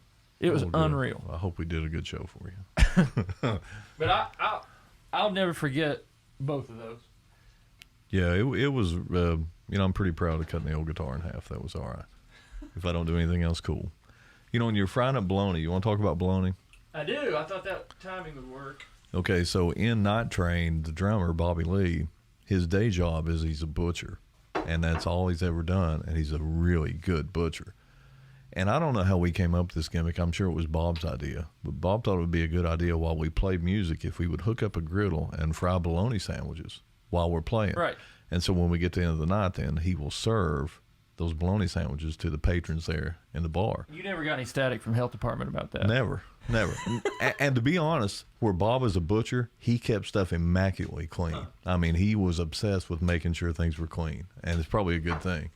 But we would always, by a third set, he'd have a pan of bologna frying on stage, and at the end of probably the fourth set, we would pass out bologna sandwiches. And a lot of people were drunk, and they needed a bologna sandwich. But yeah, man, we always had them. I saw this thing the other day. Bologna's just hot dog pancakes. Yeah, I saw that too. That's pretty much accurate, isn't it? It is accurate, but it's like Pete Rose said. He said, a hot dog at a baseball game is better than a steak at the Ritz. Yeah. There's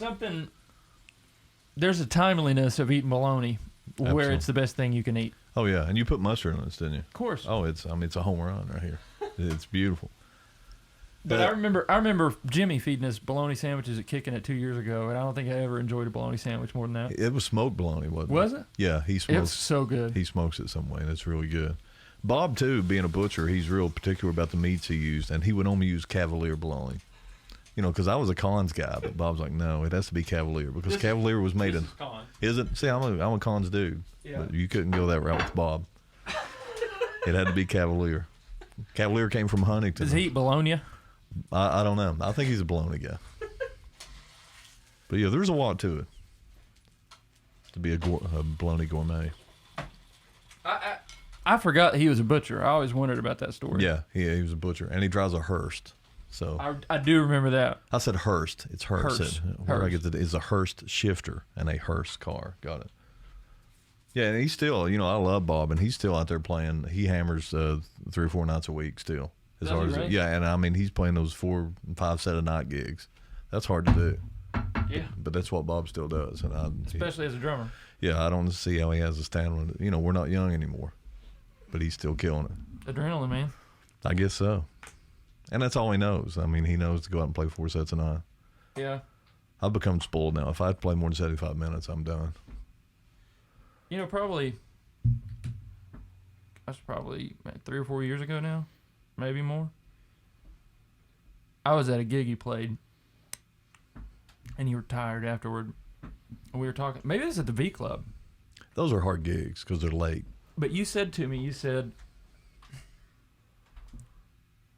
I enjoy these gigs more than I ever have in my entire life. Because I think about, I don't know how many more I'm going to have like this. Yeah.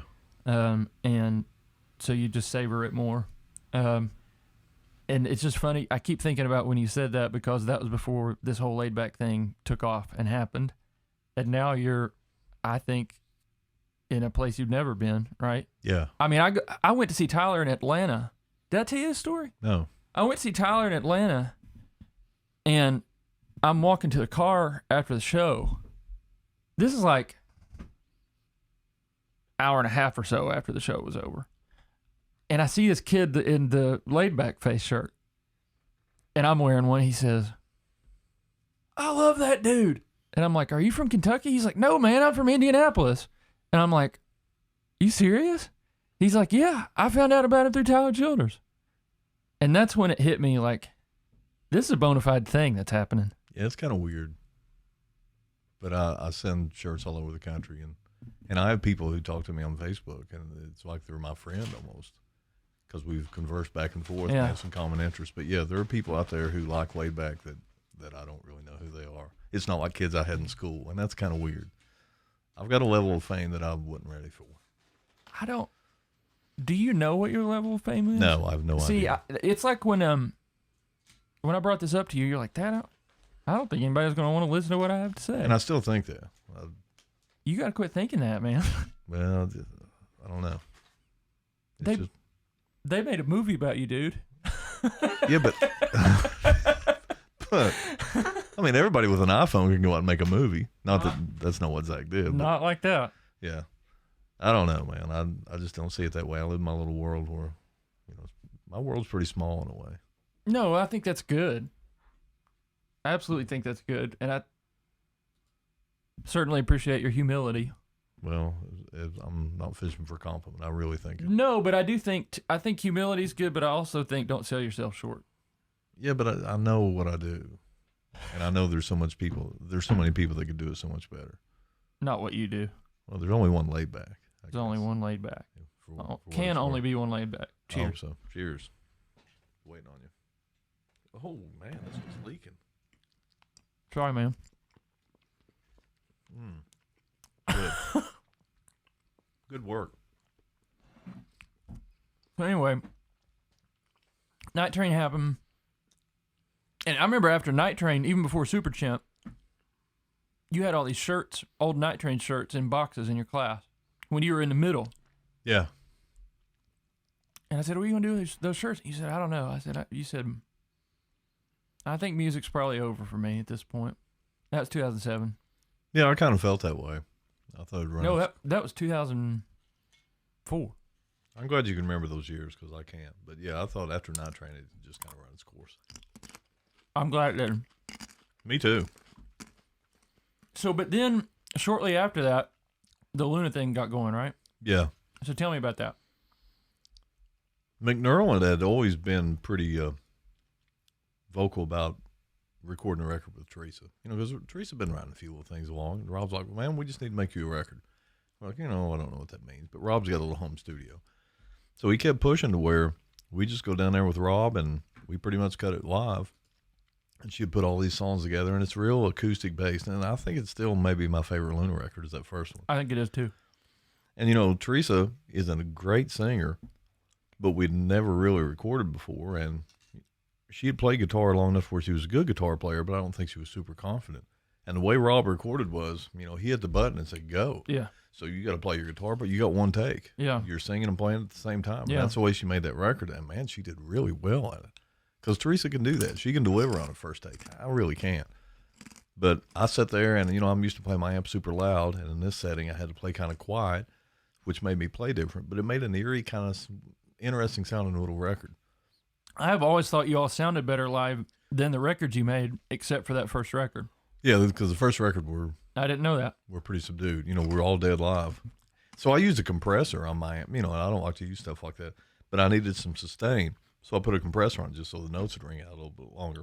And I hear that plain as day when I listen to that record. Compressor pedal, or you put a compressor in the No, loop? it's compressor pedal. I had some little orange compressor pedal that I used. It's just kind of weird. In a way, to me, compressors just suck the life out of stuff. They do. But they do make them sustain. So Yeah. if you listen to that record, that's what's going on. Except the country, the chicken picking guys can use a compressor in, I think, an artful kind of way. Yeah, you're right. Which is not, they're not really using it as a compressor. It's just part of it's like an effect. Yeah. Not what you think of as like using it in a mixed context or covering up sloppy playing. Yeah. Well, I think when I'm playing my best, too, I get loud sometimes and quiet sometimes, and compressors just want to make everything this way. And it doesn't suit the way I play. So Yeah. I don't use them anymore. What is this stuff? That's the best blue cheese dressing you'll ever have in your life. Yeah, that's a big statement, though. It's a room temperature, though, unfortunately. Oh, that's good. It's better when it's real cold. They make that over at Double Dogs. And I always get extra just so I keep a stockpile in the fridge because that's how I eat it. Yeah, that's good. So, yeah, we crank out a Luna record, start playing some shows.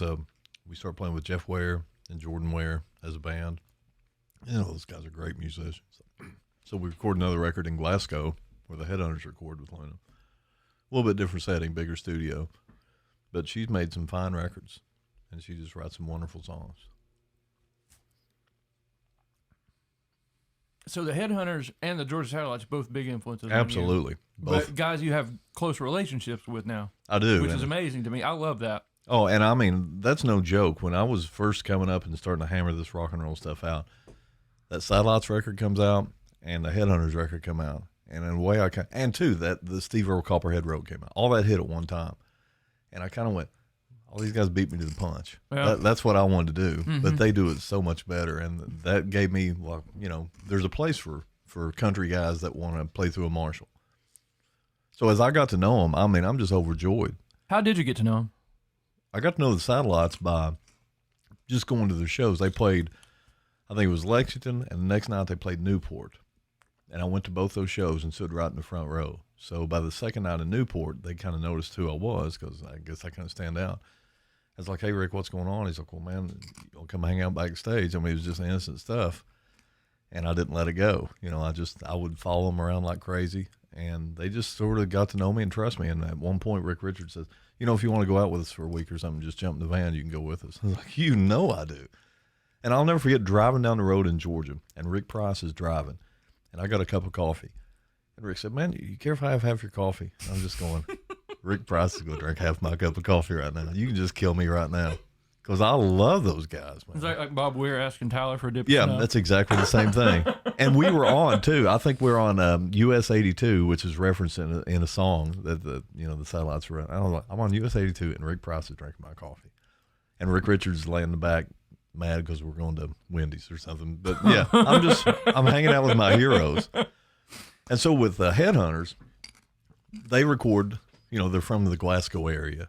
And I wanted to go record at Dave Barry's studio in Glasgow because that's where they recorded. I thought, well, Dave knows how to get the sound. And I think also Black Cat Bone and Angstrom had recorded there, and a lot of people had. He had been in Lexington, and he went back to Glasgow, I think.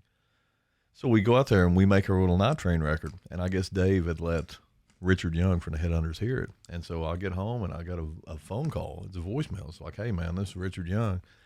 The Headhunters, we heard your record, man. We want you to know that we really like what you're doing. You're on the right track. No joke. And so I didn't let that go either. So I just hounded them and got to know them to where they're just really good friends of mine now. They're past the musician thing. They're just friends of mine now. Am I remembering this right? Didn't you send a tape to the Satellites because you wanted to join that band at one point? I think I did because I would record myself playing with some of their stuff, I think, and send it. I need to be in your band. I think that first Satellites record is one of the most start to finish criminally underappreciated rock and roll records ever made. Yeah, if you think that they're just keep your hands to yourself, then you're not paying attention because No. those guys are brilliant. Rick Richards is a brilliant singer and guitar player. Just a vibe. And he's one of the funniest people I've ever met. He's just hilarious. He's super smart too, man. Those guys are so smart, and you'll appreciate this. I was still in college when I first went out on the road with him, and I remember we're driving down the road. It's like, man, what are you going to school for? I said, well, I'm going to teach. Where do you go teach? I'm going to teach social studies and teach economics and stuff. He said, man, you ever read Atlas Shrugged? I was like, no.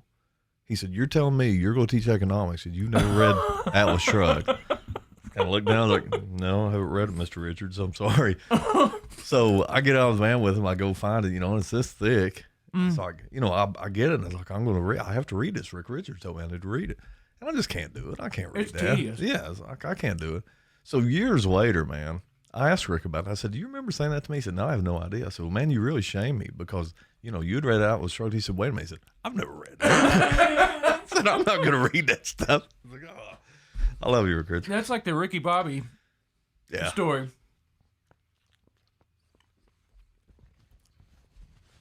Or go through a few cards. That's what we'll do. All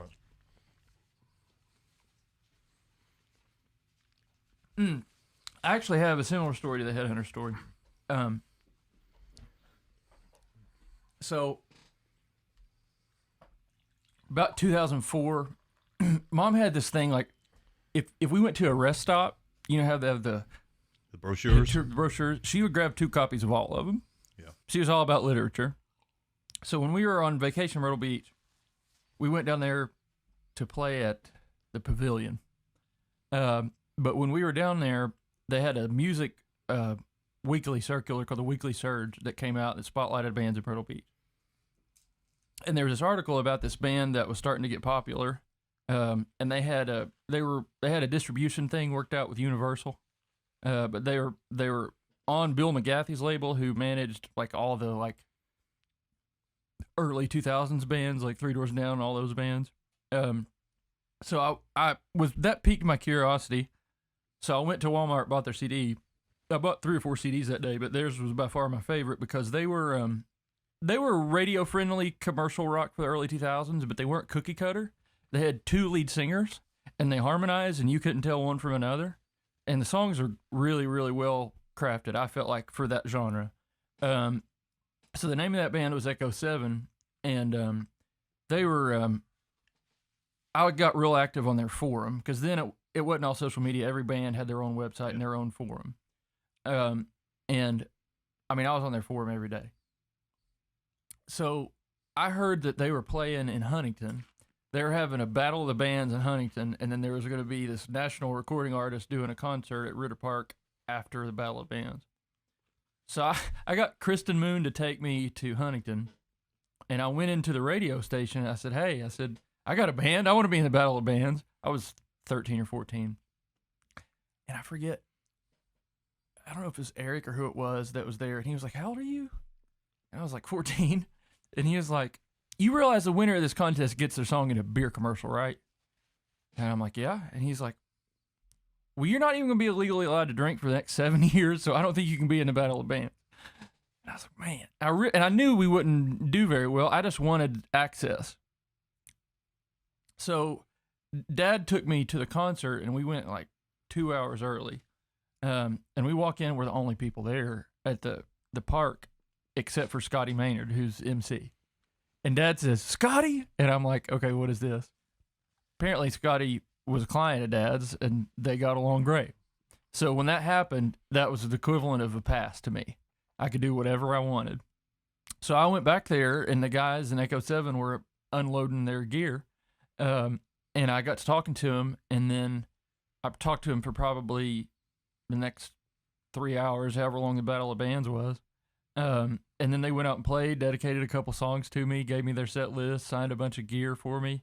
And I can't explain to you how exciting that was for me. You probably know because you had the same experience with the Headhunters. Yeah. Well, next they went on tour with Queensryche. And I never got to go to one of those. They played at, was it Jillian's in Cincinnati? It's closed now? Yeah, I forgot about that place. Yeah, it was a great place. But Mom and Dad wouldn't let me go for whatever reason. So, and I kept in touch with them. We'd email back and forth through the rest of their tour, which is great. I mean, why were they doing that when I was 14? I don't know, but I piqued their curiosity, I guess. So anyway, I go to the website while they're on this, just after this Queensryche tour, and the website's gone. And what had happened was their entire record label had shut down. It wasn't like they lost their deal. Their record label just didn't exist anymore. And they had blown their budget on recording this record, and they didn't have any money to tour with, and they got in a big fight, blah, blah, blah, blah. Anyway, we go down to the beach, and Ronnie emails me. He's like, hey, I stopped checking this email because we're not even a band anymore. I'm like, are you serious? He's like, but we play acoustic shows for a living now every night. We're playing at Shuckers. Y'all should come out. I'm like, okay. So we go to Shuckers, and then they bring me up, and I play a couple songs with them when I'm 15. And I'm doing this thing. Yeah. I still can't believe that happened. But since then, we've hung out with them every year that we've gone down there for almost the last 16, 18 years. And Ronnie flew up and played my wedding reception. Oh, that's so cool. And he's one of my close friends on the planet now. It's like, it's the same thing. It's past the music, but it's just me going to their gigs. Yeah. That's super cool. That's cool. I don't know, man. I don't think kids now, well, man, I find myself saying that a lot, will ever have that experience, because I feel like even when I was a kid, these bands weren't so accessible. And so there was a lot of mystique that surrounded them. Absolutely. You could kind of fill in the blanks with your imagination about the kind of lives that they would lead.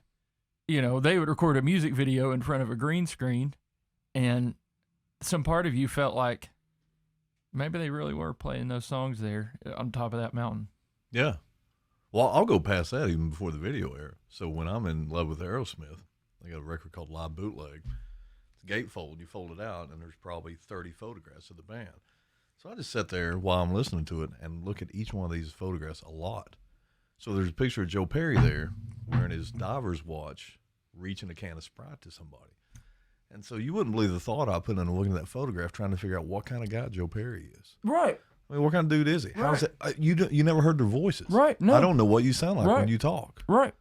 And it was just amazing. And I thought, well, he wears a diver's watch. Do I need to get me a diver's watch if I want to be cool like Joe Perry?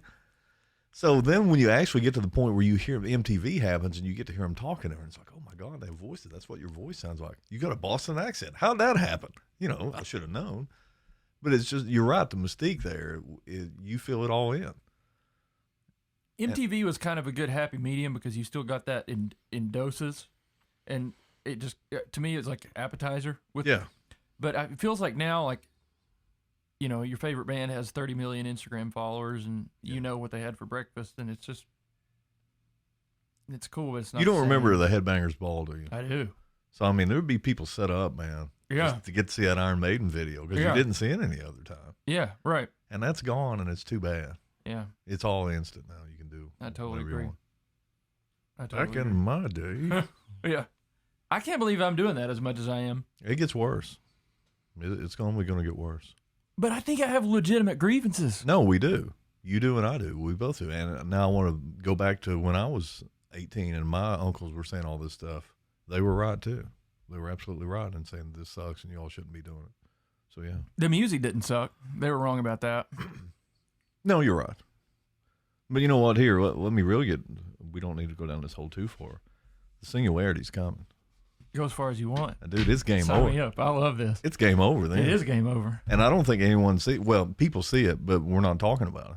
Did you read that Ray Kurzweil book? I bought it and made it through half of it. Yeah. Enough to where I didn't need to read it anymore. Yeah. Yeah, I absolutely got it. I mean, it was one thing when, you know, we figured out how to make something heavy like an airplane fly, and that's weird, but it's not going to shut everything down.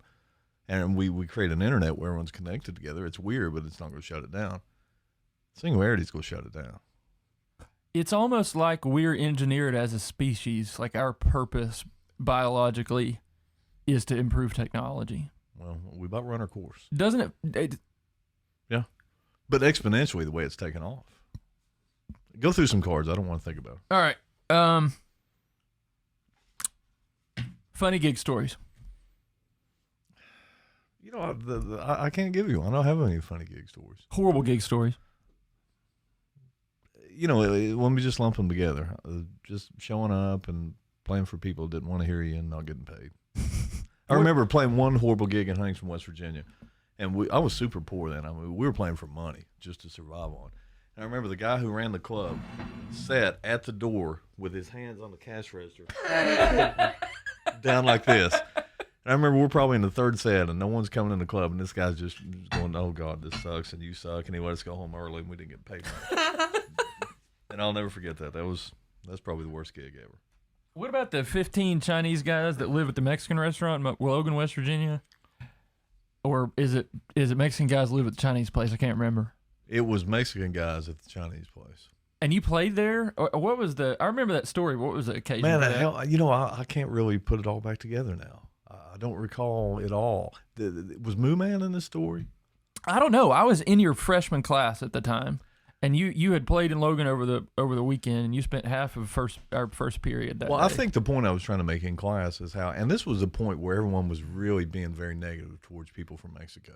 You know, Mexicans were just a bad word. And I was just trying to drive, these guys have come to our country, and they're living in horrible conditions, crammed into a room, and what money they make, they're sending most of it back home, and they have a great work ethic. So I don't think we need to make fun of them for anything. And they were happy to have that opportunity. Absolutely. And you got other people who just want to try and draw a check. And the juxtaposition of the Mexican guys working at the Chinese place. Yeah, that was kind of bizarre. Yeah. But now here, I will tell you one that reminded me of Logan. I show up to a gig one time in Logan, and some way Moo Man had shown up at that same gig 3 hours in advance and had convinced them that he was our road manager. And whatever tab we had at that point, he had already consumed all of it. Of course he did. And he was in top Moo Man form. But that also happened in Logan. Tim's long gone, and he's still here. Yeah, absolutely. I love Mark, man. I love both those guys. They were Me amazing. too. I think about Tim every week. Yeah, Tim was such a free spirit, and he didn't care which way he went. And Moo Man's one of the funniest people I've ever met. He's super. He could have a show. So, the Bowie sticker on your guitar, all right? Yeah. So, growing up, we always talked about Zeppelin, Hendrix. Yeah. I never knew that you were a Bowie fan, right? But connecting dots a little bit, like the intro, there's Morton, there's David, there's Laid Back Country Picker, there's Chico, LB. I've actually seen you, I feel like, reinvent yourself a lot since I've known you. Yeah. There's the version of you that ran for Congress. Yeah. There's Chico for Constable. Yeah, that was a dandy. There's Night Train, there's Luna, there's The Teacher, and now there's Laid Back, and then there's your relationship with Tyler. Was any of that inspired by David Bowie? Is there some part of you No, not at all. But you're right. There's a pretty good parallel there because Bowie does that all the time. Yeah. But for me, the draw with Bowie for me comes during the Mick Ronson period and the Spiders from Mars, because Ronson's just such a great, his tone, Les Paul through a Marshall, playing notes that no one else would play, and I just fell in love with Ronson. And so the whole Ziggy Stardust period I really, really liked. Then Bowie gets pretty weird at points. I mean, he goes through that Berlin trilogy, and it's just a lot of kind of noisy stuff that I didn't much care for.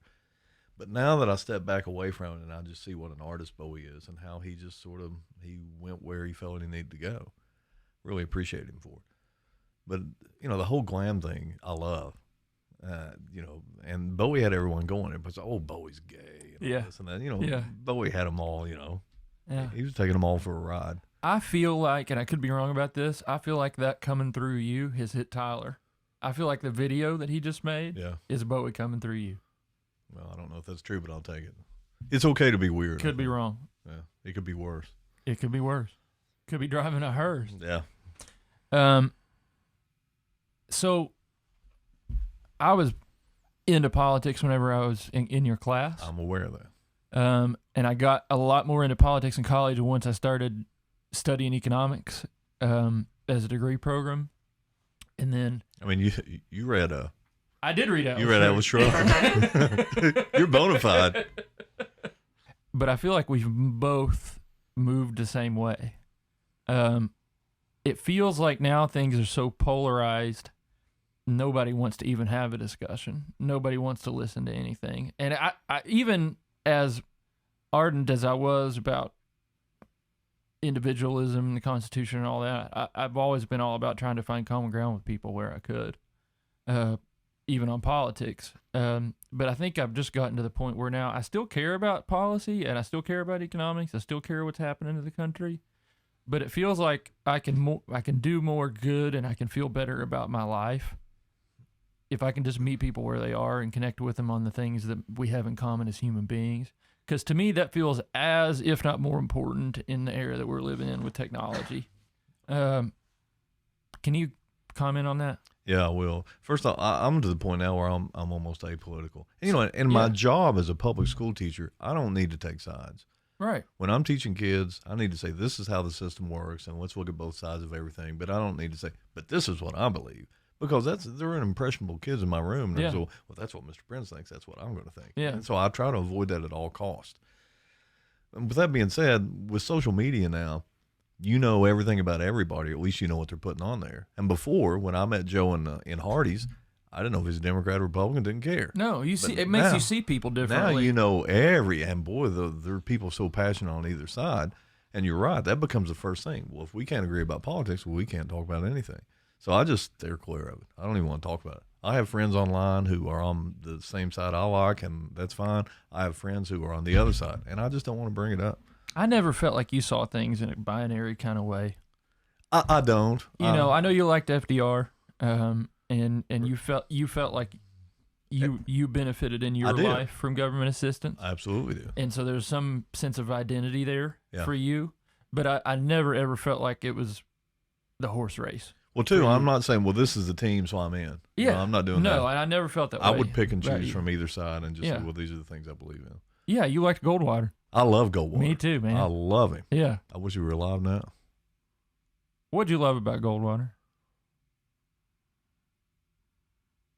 Well, the first thing that comes to mind, what I didn't like about him, is you probably shouldn't use low-yield atomic weapons on the battlefield. That wasn't a good idea. But the idea that the government should stay out of your life for the most part. I mean, on social issues, things that now have become just pillars of different platforms. Goldwater said government shouldn't be in this at all. That's something for you to do on your own. You decide that. That's not government's role. One of my favorite Chico stories. You probably don't even know that I know this. The Night Train album cover. Which one? Susie Chambers. So she had no idea what was about to happen. You don't think? Oh, I know she didn't. She told me the story. Was she mad about it? No. Good. Of course she wasn't. You know what I'm talking about. Yeah, absolutely. It was Sadie Hawkins' dance or whatever I think it that was. picture was from? Max Young took that photograph. Really? Yeah. It's my neighbor. Is that right? And then, so you just asked to borrow the picture. I think for whatever reason, Tim maybe had it at the radio station. At the radio station. station. And you thought that? Yeah, I thought that's it. That's the photo we need. So had you already written 8th Grade Bride before having that photo? So. Yeah, I think so. That didn't inspire the song? No, there was a real 8th Grade Bride. That's a true story. Oh, yeah. That's probably several. I went to middle school with 7th Grade Bride. But there was one I knew in particular that I was substitute teaching, and I knew her. And she was getting married. So it's kind of a little bit of truth to the song. Huh. We already talked about Led Zeppelin. How'd you get into the microbus thing? Well, my dad, and also not only was a great musician, he was a great mechanic. My dad could fix anything. So if he would have gone to an engineering school, he could have designed whatever. He's a brilliant mechanical thinker. So he worked on cars all the time. He worked in a garage a lot. And I just had a love for working on small engines. I could fix lawnmowers, fix motorcycles. I could fix cars back when you could fix cars. And he always spoke highly of Volkswagens. He said, it's a simple design and they're a cool car. So when I got old enough to get a car, I grabbed one. And he was right. The design is brilliant on them. And I just fell in love with them. And just love VWs ever since. I remember seeing, the first time I saw it was at the Heritage Arts Festival, the first one. You had it parked out there, part of the car show. Was that the car or the bus? The bus. Yeah. And for a while, VW microbus was synonymous with Chico Prince. Yeah, I had that bus, and we painted it up, put flowers on it. Teresa put flowers. A hippie van. Yeah, we were farm use only on the side. And that bus, that's when I was playing with McNerlin, and he had booked a tour out to California and back. And that was the summer after my freshman year. Yeah. You were about to go out. He said, let's take the bus out west. And, we're all stupid. We don't know any better. Like, well, let's do it. So I tore the motor down, and I rebuilt the engine. And I said, okay, this thing's ready to go. I'm a shade tree mechanic. And all of us piled in it. We went to California and back. So I did something right, I guess. Is the new one, you got it going? Yeah, it's actually pretty good. I'm driving it around quite a bit. Cool. Still don't trust it like I did the old white one, though. You ever think you'd play the Ryman Auditorium? No, are you kidding? No chance. Did you aspire to? No, not really. Because honestly, those are where good country music singers, guys that can sing, that's where they go. I don't have any business there. So it was that was surreal. Tell me about how that felt. I've told this. I don't know if I've told you the story or not. We go down early in the day to sound check, and when we first get to the Ryman, we go upstairs where you hang out, and there's just somebody just wearing a guitar out over in a little practice room, just loud, and it's Sturgill. And Sturgill has got a Telecaster, and he's got a Deluxe, and he's just got it turned on 10. He's just jamming. And no one's going to walk in and say, hey, Sturgill, turn that down. So it's super cool. And I love Sturgill. So I'm like, oh, God, that's Sturgill Simpson. This is awesome. So I know he's going to be on the show, too. So we go down, we get everything set up, and it's time to sound check. And that was the most nerve-wracking thing because I'm in the Ryman. I see all the stained glass. I'm standing on that stage. This is unbelievable. I wish my mom and dad could see this because this is unbelievable. So Sturgill's amp's right here, and Sturgill played, and I was like, Sturgill, you care if I just play through your amp? I couldn't believe I had the nerve to ask him. He's like, no, man, go ahead. So, all right, this is cool. So I plugged my amp in, and I'm doing my little black face? No, it's just an old 70s silver face. And so Sturgill's standing right here. So not only I was standing on the Ryman, Sturgill's right behind me, and I'm playing my little song, and I'm going, I can't believe this even happened. It was just unbelievable. When it came showtime, kind of when it's showtime, layback turns into layback, and I go out and play. I don't know if I care if it's a Ryman or if it's a hot dog festival. It doesn't matter. It's the same. But the sound check was really the mind blower. And Sturgill standing behind me and me playing through his amp. No kidding. That was cool. I felt that way whenever I met Miles. I was sitting on Tyler's bus, and he came and sat down next to me. He's like, hey, man, I'm Miles. I know, Miles. I'm that. He's the nicest guy. He's great, dude. Man. Awesome. When I opened for Tyler in Nashville, that's when he had Miles and Rod both playing double drums. They were that night. Yeah, so he got to play. Miles come up and played some of my set. I was like, man, that's Miles Miller. We're playing layback songs, and that's Miles Miller right there. So it was a thrill. So I saw the name Miles Miller on the bill, like kicking it. Yep. So is he doing a solo thing? Yep. Can somebody hear that somewhere? I don't know, and I get a feeling it's just going to be high lonesome bluegrass, and that's just me guessing. But now, when you're hanging out with Miles, he doesn't want to talk about modern stuff. He wants to talk about Keith Whitley and old blue school bluegrass. I've been in the room with him and Jesse Wells together, and boy, there's two bluegrass minds. Yeah. And that high harmony stuff, Miles can kill that. Yeah. And so I guess he's got him some sort of little bluegrass thing together. That's just what I'm guessing. I don't know that to be fact. That's cool. Oh, it's going to be cool. Speaking of kicking it, man, two of the most fun weekends of my life have been down there. Yeah. At the places, it's like that Skinner record's almost holy. It is. Byron Roberts. I sit out and I mean, even now I listen to music that I've heard there and I transport it back there. During the summer, I'm like, man, I wish I was down there. I met Byron at Al's Bar. Yeah. 2014. That's probably right. 15. And Tyler's like, hey, man, I want you to meet my buddy Byron. And I loved that dude as soon as I met him. And then we went to Tally Ho and just kind of visited with him. I was supposed to come that night. You were supposed to come. You and Teresa left. Yeah. You went to Waffle House in Winchester. Yeah, you're right. Why do I remember that? I don't know, but that was a bad move. Because I hadn't met Byron yet. That was going to be my first time to meet him. That was a great night, buddy. Yeah. Oh, if I'd known what I know now, I'd have walked around barefoot. Because you meet Byron, and I'm telling you, man, I clicked with him, and he's the most genuine human being on the planet. Yeah. I love him. Yeah. And his festival he has is just a direct reflection of him. He's a minister, man. Yeah, he is. He's a mission from God. Yeah, he's delivering. He is. Anyway, I think that's the epicenter of this whole thing. Down there. That's how everybody gets connected with each other, going down there. Yeah, it's a weekend of fellowship. Yeah. Of musicians and fans. And artists and photographers and people who walk on fire and people who make wine. They're all there. People who make things out of arrowheads. So the Ryman weekend hung out with Kid Rock. Yeah. And Jack White. Yeah, Jack White was at those shows. Because Tyler's got 2 nights at the Ryman. He's opening for, what's her name? Margot Price. Margot. And I guess Margot was on Jack's label. So Jack wants to come down and watch the show. And so the day we're going down there, Kid Rock just took a walk into Tyler and said, come on out the house and I'll feed you all. So Tyler's like, you want to go out there? Yeah, I think I do. So when we pull up to his double wide, and he really has a double wide. Oh, yeah. I mean, he's standing out front, and he personally comes and meets and greets each one of us, and he's the most genuine, nice guy. And he takes us into his house. He feeds us all this great food, and we just sit and talk, and he's just a very nice guy. And he's in love with Tyler. He knew all of Tyler's songs. He wanted Tyler to sing. He was a very big fan. And I think that just goes to show you that the caricatures that get created of people within the zeitgeist that we have now is not fair at all. Yeah, oh, absolutely. In either direction. You know, I see it, and I always thought it was a funny meme. What's the Christmas meme with Kid Rock? Oh, yeah. Make sure to leave Bud Light out for Kid Rock. You know, and he's become like a butt of a joke almost. But he's just a super nice guy. Yeah. Really, a genuine guy who's trying to help other artists out, and that's super cool. So we hung out with him, and Tyler's gone back since several times, so they're really good friends.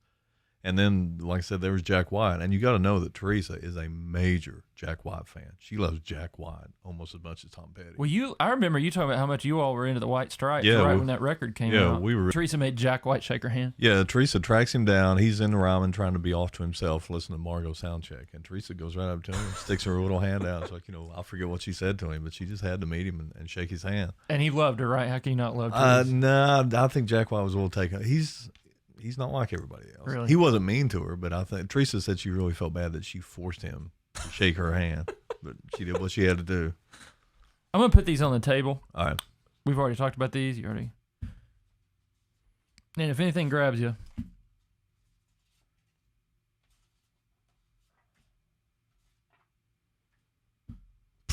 Why you hate that? Ready? Here, I got a word to say about Randy. She's probably just one of the coolest human beings on earth.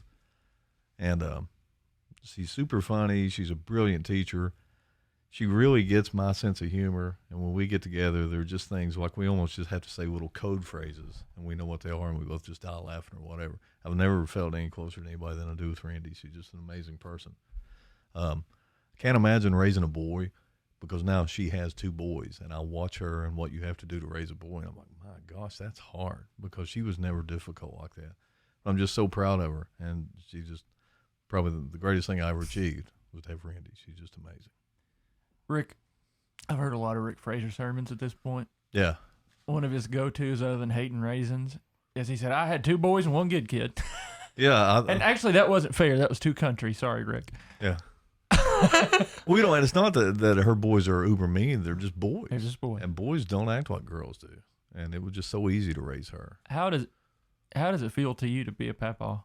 Oh, it's great. And there's no way you can say this is what it's going to be like. You can't prepare anyone for it, but it's really super cool. And I'll tell you something that really got weird is so Randy has Arnie, her first son, and we're all in tune with Arnie, and that's great. And so all of a sudden she's going to have another child. And I'm really like, how can I like another one? Because I only raised one child and she was the focus of everything. So now I got Arnie and he's the focus. I was like, I don't know how this new kid's going to fit in. I don't know where's its place. But as soon as you see, and Ollie was born, it's just a whole different thing. And there's plenty for her Ollie too. And I love that video she put up the other day. In the bathtub. It was hilarious. Yeah, and those two kids, I mean, their personalities are so distinct, and I just love them both to death. It's the greatest thing. Do you feel like as laid back as LMJ, as a teacher, you get enough time with him? Oh, no, because right now, when I left to come down here, Teresa and I were struggling with, well, are we going to go see him tonight? Because we don't see him all the time. Yeah. And I don't see him for maybe a week at a time because we're off playing or whatever. And they're at the age where they change so much in a week. Different kid next time. Yeah, and Arnie's language acquisition is just amazing. And Ollie, they really change a lot within a week. But it's super cool. Well, I'm honored you'd come down here and do this with me. Oh, man, I'm glad to do it. I mean, who wouldn't want to sit and come talk about themselves for 3 hours and eat bologna? Eric C. Conn, what you got? Okay, Eric C. Conn. He was my economics teacher at Morehead State University. Not many of us can say that, but when I was at Morehead, he had been hired on. The way I understood it, he had been in Iraq. I guess maybe he was a soldier. I'm guessing. I don't know. He said he'd just come back from Iraq, and he got hired at Morehead to teach economics. So, he's got a sense of humor. He's a smart guy. He's really quick. And I remember walking to class with him a lot, and he was really engaging, and I really enjoyed having Eric. I think I learned a lot about economics. And so as I graduate, and Eric moves back to Prestonsburg and becomes Mr. SSI, Mr. Social Security, and you see him build this empire, and the whole time I'm going, well, that guy was my econ teacher. That's pretty interesting. Then the commercials start to happen, and it gets weird. And, he brought the Kentucky Headhunters to town. He gave them a pretty good little payday to come down there and play in Pikeville, and not a lot of people came, and they didn't advertise or nothing. And he just wanted to have the Headhunters play. And he got up on stage with them, whatever. But then things got weird, man. And I guess you all know the story now. Do you know the story about my cousin Brandon and Eric C. Conn? No. So Brandon's one of the most talented guitar players on earth. That's not a joke. He's a jazz guy. He's got this mind that's just makes me sad when I think about it. Not really. Love you, Brandon. But when he was in high school, he had I don't know if it was humanities class or what it was, but he had to write a song. So he recorded a Eric C. Conn rap song for his class for an assignment. Word gets to Eric C. Conn about it, and he loves it. And he pays Brandon a bunch of money and starts using that rap song Brandon wrote for class in his commercials. That's awesome. So there's a Kentucky long think piece article about Brandon's relationship with Eric C. Conn and the rap song, and you got to check that out. Yeah, I need to find it and read it. You mentioned Kentucky for Kentucky. Early on, they did an article on me. Yeah. And Coleman Smith wrote it, and he's super funny, man. He really is a good writer too. He has a nice vision, and I don't see Coleman much, but I got to credit him for helping break the layback mess wide open because he saw something in it early on. That and Matt Jones. Well, and Ritt Mortimer. Ritt Mortimer runs a TV station in Syersville. So as soon as McGoffin County Cadillac video hit the air, I get this call from a guy saying, hey, I'm Ritt Mortimer in Syersville. Oh, you told me you were coming here to play a gig, and you told me you were going to be stopping and doing that interview. Yeah, and it was, that really freaked me out because I wasn't ready for any of this. I thought, why does somebody want to do an interview with me? And Ritt was one of the first guys. And you're right, Matt Jones from KSR. He loves Tyler, and he found out about me through Tyler, and he would mention me, and I've called in a couple of times and spoken to him, and man, that guy's got a lot of reach. And anytime I'd show up on KSR, I would be selling shirts to people on the other end of the stage. Dude, when he brings you up, he talks for a long time about you. I mean, he does segments on you. Is that right? Yeah. I need to listen to it. You do need to listen to it. And what channel is that on? It's all I know is it's on 6:30 in Lexington. I guess he's going to run for something, maybe, right? He's been threatening to run for something a long time. He's thinking about running against McConnell. He's a pretty smart guy. He is a pretty smart guy, but it'll be interesting to see what happens with his show and his media empire because they're going to try to vet him hard, and I'm afraid people won't see him the same way. Yeah, well, that's... I like his radio show, and I don't want to think about him as a political animal myself. But, yeah. Yeah, because I remember he interviewed you after that Burl gig. Yeah. He was there. Did you even know who he was whenever you did the interview? Now I got to tell you, they first pointed out, I didn't know. Yeah, because I love the Cincinnati Bengals and the Reds, and I don't listen to sports radio. I don't need to hear people keep talking about the game. The Bengals lost by 30. I don't need to listen to 3 hours of them talking about why the Bengals lost for 30. So I'm not a sports radio guy. But man, yeah, he seemed like a cool, energetic guy, and then I find out who he is. I go, well, this cat's. I remember you said Matt Jones interviewed me. I'm like, you know who that is? He says he got a sports show. I'm like, yeah, it's on every county in Kentucky. Yeah, I didn't know. I didn't know. I'm sorry, man. I didn't know, but I know now. And you're my favorite. I don't even know who Bill Cunningham is anymore. He's a great American. I know that. All right, the Crown Vic thing. How'd you get into that? All right, so back to Dad. Dad is a mechanic and he's a Ford guy. My dad likes Fords. So that means I like Fords. And I guess I'd always loved Galaxies and Fairlanes, and they sort of morphed into Crown Vics. But then you find out from talking to my police officer friends that these cars get really good gas mileage. And so that's all I needed to know. So wait a minute, you can give me a car that's going to go 140 miles an hour. It gets good gas mileage, and it's big enough to haul the whole band in. What's not to love? And so then I get to buy them on eBay, which is another passion I had. So I would buy these cars in El Paso, Texas, and fly down in an airplane and get one of them and drive it back home. So it become a sport almost, getting Crown Vics. So I love them. They're great automobiles. In between the LTD and the Saabs? Yeah, you're right. See, and the LTD to me is really just a big Galaxy. Yeah. And so I get that, and that's a beautiful car. But 10 miles a gallon wasn't really getting it. I couldn't Especially afford it. then, because that was peak Bush administration gas prices. Yeah, it was like $4 a gallon. Yeah, it was like $80 to fill it up, I'm sure. So, and yeah, the Saab seemed to make a whole lot of sense. Yeah. Enjoyed the Saab. But yeah, I love Crown Victorias. I'll always drive them. Tell me about this song. This is my great. Put Me Away is what we're talking about. Okay, yeah, let's understand that whenever we're all living out Twin Branch, my grandma lived with us in the house. Actually, it was her house. My dad just stayed there and brought his family in, or raised a family there. So when Mom and Dad go away to Fort Gay to run the bar in 68, I'm spending most of my time with Grandma there in Twin Branch. Well, her brothers all lived within a mile. Not all of her brothers, but there was an Uncle Lee and an Uncle Lindsay who lived close by. And I just spent tons of time with them. They pretty much raised me for a period of time. And this song is really more about Uncle Lindsay, who was just honest to a fault. And he just always told me, if you owe anybody a penny, you got to pay him. And if you told him you're going to pay him on Tuesday, you pay him on Tuesday. And he was in World War II. He could sign his name, but he was pretty much functionally illiterate. But just the most honest, hardworking guy I'd ever met. And this song is just really a tribute to him. Because one of his key things was, I don't want to be a burden on anybody while I'm alive or after I'm dead. So, I want enough money to put me away. That's what the old people said for burial insurance. So it's just a tribute to him and my uncles and grandma. And it's hard for me to sing sometimes. I love that song, man. Well, thank you. I really love that song. It means a lot to me, that song does.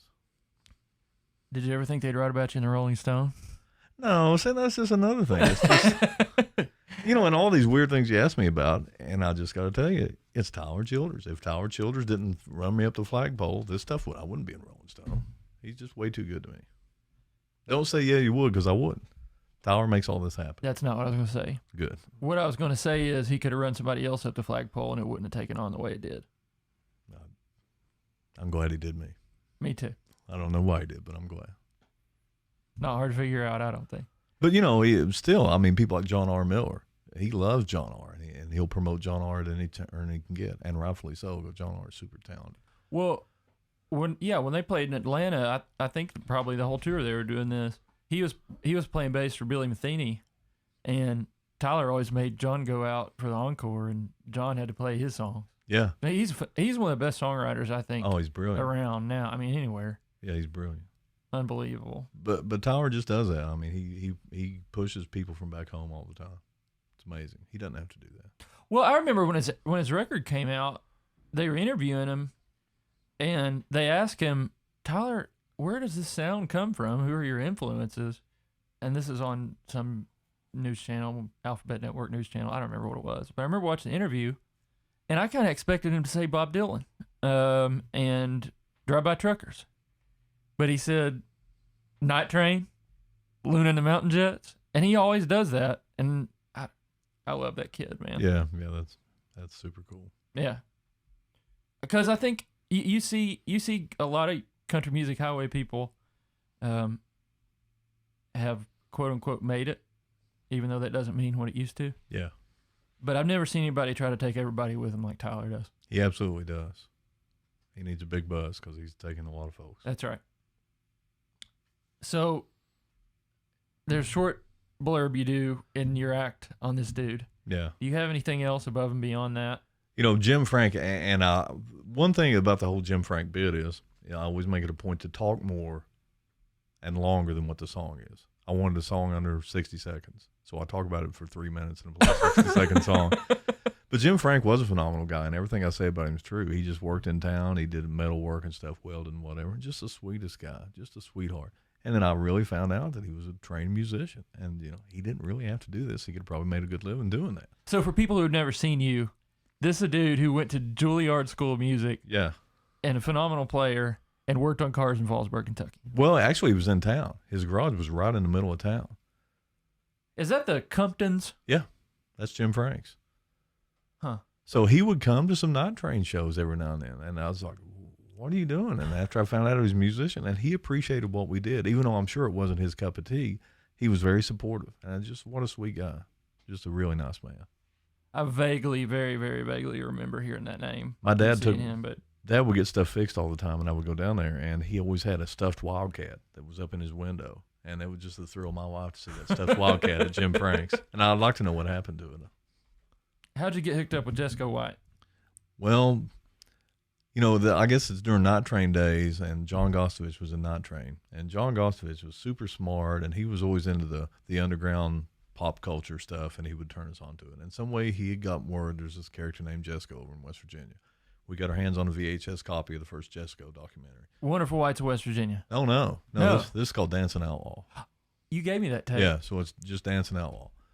And West Virginia Public TV put it out. They had a little series called Different Drummer where they highlight people who aren't like everyone else. Uh-huh. And so there's this thing on Jesco. So we watched it, and just like everybody else, we learned every line and every quote. But we realized, we're about 100 miles from Jesco's house. Let's just go. So we load up the van, and we track him down. And, I mean, this is pre-GPS stuff. We had to go up some hollers and stuff, but we track him down, and we go to his house. Like, hey, man, we're in a band, and we dig you, and let's hang out. And we stayed at his house and drank a bunch of coffee and talked, and we said, hey, we're getting ready to play some shows. You're going to play at the Logan Coal Miners rally, Labor Day rally. And I know the date. It was 1997 because I have it on a VHS tape.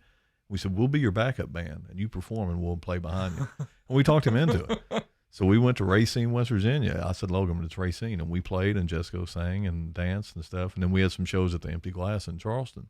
And Jesco came and performed with us there. So we got to know him pretty well, his whole family. So did you all get Jesco Fest going? No, we didn't do Jesco Fest. Someone else started it, but we got invited to it. And they did that in Hinton, West Virginia, for whatever reason. But, it's hard to handle Jesco. He gets out there. I reckon. But we got to know the whole family, and really, they're pretty sweet people. They've just lived hard. And I guess he's down in Tennessee now, still kicking. Anytime somebody brings him up, I always think of that picture you have on your desk. Yeah, I'm pretty proud of him and the Elvis dude. Yeah, he's an interesting guy. And so the fun fact about Jesco is the Beck video. Yeah. Right, Loser? Yeah, he's dancing on a table, a picnic table, for a few minutes in the Beck video. And so, then they wanted him on Roseanne. You know the Roseanne story. No. So they wanted him to have Roseanne and play like the crazy uncle who's going to come in. So they fly Jesco out to Hollywood. And, he's got some swastikas and stuff tattooed on his fingers. Yeah. And Roseanne's like, well, you can't be on my show with those that's not swastikas. gonna take. So they send him off to the tattoo parlor, and they turn those into roses or whatever and get him all covered up. But I guess he was on the same episode with Dweezil Zappa. What? Yeah, Dweezil's on that same episode. But I guess Jesco was so unmanageable that he couldn't get through the lines or couldn't say a part. Wow. So the only party, have you seen the episode? No. The only thing he does at the end of the show, they say, well, this is our crazy Uncle Jesse or whatever. And Dweezil plays guitar and Jesco tap dances for the last 2 minutes of the show. And that's it, because they couldn't keep him in line long enough to be in the episode. Roseanne had, 8 seasons? Yeah. I need to track that down. I want to see that. Yeah, it was on Netflix, but she tweeted some stuff and that disappeared. Yeah. You need to find it, but it was pretty amazing. Well, you have a pizza and a beer named after your likeness. What do you think about that? Well, I just got to tell you, the pizza is outstanding. It's really good pizza. So if you go to Steam Engine Pizza in Irvin, they can make you a laid-back country pizza, and it's great. And Country Boy Brewing makes a laid-back lager, which I think they're out of right now. But, you know, as far as beers goes, it's a pretty tasty brew. It's got a coffee taste to it because I helped put the flavor together. I like coffee. Just do a paragraph. New Orleans. Okay, we can't mention New Orleans without Scott Osborne. Right. So Scott Osborne, who is my colleague and maybe the smartest human being I know, and I'm just enamored by him constantly, and you had him in class. Yeah, I love that guy. I do too. I love Brant too. Oh, they're great. Yeah. So whenever Katrina hits, was it within a year we went? You know, he goes to the Board of Education, said I'd like to take a bunch of students down to do some relief work at Katrina. You win. We took how many people? 30 people? You know what Tyler said to me about that trip? No. He said, man, if I'd have known y'all were going to New Orleans, I wouldn't have transferred to Paintsville. He's still mad about it. Well, he blew it. But we go to New Orleans. We do a bunch of relief work, especially for Mr. Osborne's family, and then other people we didn't know. And I think we all learned a whole lot down there. It was nice to be exposed to that culture, and it also just helped some people out who were in a tight spot. I will never forget. I don't remember where we were eating, but we all had the release shirts on. There's a big group of us. Yeah. And we were waiting for our check to come, and it never came. Yeah. And we said, what's the deal? And he said, that guy at the table that just left paid for everybody's dinner, which is, it was a lot of kids. Yeah, he found out what we were doing. And we chased him up the street. Yeah. I mean, that had to be a couple $100. Oh, yeah, But at least. that was at his, least. There's a lot of muffaladas. They were good. Yeah, but that was his thank you to us for helping out. Yeah, I remember seeing signs driving up and down the streets. No thanks, U.S. government. Thank you, Walmart. Yeah. Yeah, you're right. Well, on the way down, we went through fields of FEMA trailers. Just we were parked, sitting off to the side, sitting there, not helping anybody. And then you get on down into the city, and that's where the people And then we live. had the FEMA trailer at the really nice house in the suburb that was nicer than this one where it was hot. We went and sat in the FEMA trailer. Yeah, you're right. I kind of resented working on that house, to be honest. Yeah, I know, but you know, you just saw where the bureaucracy dropped the ball there. Yeah. And you know what? That changed FEMA drastically. Yeah. I mean, I guess they got it straightened out. Are they still parked in that field in Mississippi, you think? That'd be interesting to know, wouldn't it? There was what was the issue? Lead paint or something in them? Yeah. Like, you don't have a house, but it's better to be homeless than to have a trailer with lead paint, which is what everybody lived in the 70s. Yeah, I mean, look at me. I'm fine. I'm a lead paint baby. Ireland, what can you say about that? More Scott Osborne. Yeah, Mr. Osborne, who likes to travel, puts together a trip for Lawrence County students to go to Ireland, and I went on as a second lieutenant, and away we went. How many of us went? 14, 15? Something like that. What's your takeaway from Ireland?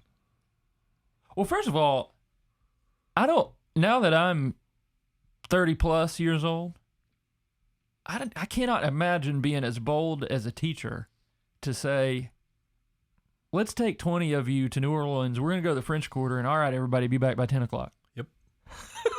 That's Scott Osborne. I mean, Scott's fearless. Same thing with Ireland, but we all made it back in one piece. No, it's my takeaway from Ireland is it's easy for me to see why Eastern Kentucky, why the Irish settled where they did. Yeah. Because it feels a lot like here, over there. It was comfortable instantly over there, I felt like. And it's interesting to be in the old world where they have doorknobs older than our country. Yeah, it is. Like I was a C.S. Lewis fan in high school, and me and Oz snuck out one day and went over to Queens where he went to school. That was weird. Seeing the Book of Kells, yeah, that was the harp at the library in Trinity College, all that stuff. Oscar Wilde, all just mind-blowing stuff. I'm really, really, really grateful to both of you guys that we were all able to do that. It was amazing. I think it changed all of our lives. Yeah. Plus the Ulster fry probably took about 2 months off my life. My favorite meal I've ever eaten in my entire life. Mine too. Really? Oh my God. I've never had anything like that. Fallsburg? People in Portland were going to listen to the show because they like Tyler Childers. What can you tell them about where you're from? Okay. You know, I live in Fallsburg now, and I've probably been in Fallsburg, and I'm horrible at time. 30-some years. but it's just maybe 6-7 miles away from where I was born at Twin Branch, but I had to move because they put a lake there. Fallsburg is just a quiet little community. Everyone knows everybody. Everybody's really good to each other. It's just a wonderful place to live. I am proud to say I'm from Fallsburg. We got a little school there where my wife and daughter both teach, and we're a nice, tight-knit little community. And I feel like Lawrence County is the center of the universe. It is. I mean, we were talking about the men's choir, and you got Tyler and Adam, but I almost feel weird naming specific names of people that are doing big things that came out of Lawrence County because you leave so many people out. It's just impossible. I mean, there's population 2,000 in the census 2000, and I mean, the talent there is just some of the best people and some of the worst people in the world are from Louisa, Kentucky. You know, and I'll tell you what I see as a teacher. I see my kids who have gone off in the world, and you got the Jenna Kellys of the world and the Tylers and all these people who are doing high-profile things, and they're famous. But I also got kids who joined the military. I got kids who went to work for the railroad. I got a kid who's working for the newspaper in Hazard, Kentucky. They're success stories, too. Just because they're not famous, it's true. They're not being successful. I have so many former students who are just killing it right now in whatever area it was they chose to go into. And I'm just so proud of our school and the kids that we turn out. Proud of you. Oh, you can sell houses to people that you don't even know. It's amazing. Guitar collection. What was the one that got away? Boy, there's a couple. There was a J50 in, what's that town in Virginia? A little town in Virginia where it doesn't matter. There's one that I played actually in a music store that just killed. As good a J50, as good a Gibson acoustic as I've ever had in my hand. I knew I should have bought it when I walked out the door. I walked out the door and didn't do it. I went back 2 weeks later and it was gone. Do you have any that you had that you traded that you wish you didn't? My first good Telly was a 74 Telly. It was nothing special, but it also wasn't a bad 70s Telly. And that's back before I kept every guitar. I keep them all now. I don't get rid of anything. But I got rid of it to get something else. I'm getting to be about like that. Yeah, there's no need to get rid of them. Yeah. You just wish you had them back. Yeah. Unless you're starving to death, don't get rid of them. Is there such thing as Appalachian pizza? I don't know what that means. To me, Doc's and Giovanni's are specific to where we're from. I don't feel like everybody would understand that. You know, I guess you're right, and especially if you've had New York pizza or Chicago pizza, this is not that ballpark at all, is it? No. But this is what I know. It's good in a different way. This is what I know. Now, my friend Mike Skaggs makes treat meat calzone. Is that in the same ballpark? I don't know what you're talking about. That's his specialty. He makes calzone with treat meat. What's treat meat? You never had treat? You know what Spam is? Spam, all that? Yeah. Spam is like top shelf. No, I got you. Treats. Treats Got it. Yeah, the step under. I would eat that. Oh, yeah, you'd like it. Do you remember Jimmy Boggs and Papa's? I remember Papa's. Wasn't that Jimmy Boggs' restaurant? I don't know. I don't know who ran it. That's probably my favorite pizza ever. But it may just be a nostalgia thing at this point. No, it was good pizza. I remember. But I got to say, you know, these two run neck and neck. Doc's and Giovanni's. I love Giovanni's, but I'll take Doc's 9 out of 10 times. Well, I like to save Doc's for special occasions. Same. I don't want to eat at Doc's all the time because it's so good. Same. So Giovanni's is my workhorse pizza. When I want to get fancy, I'll go to Doc's.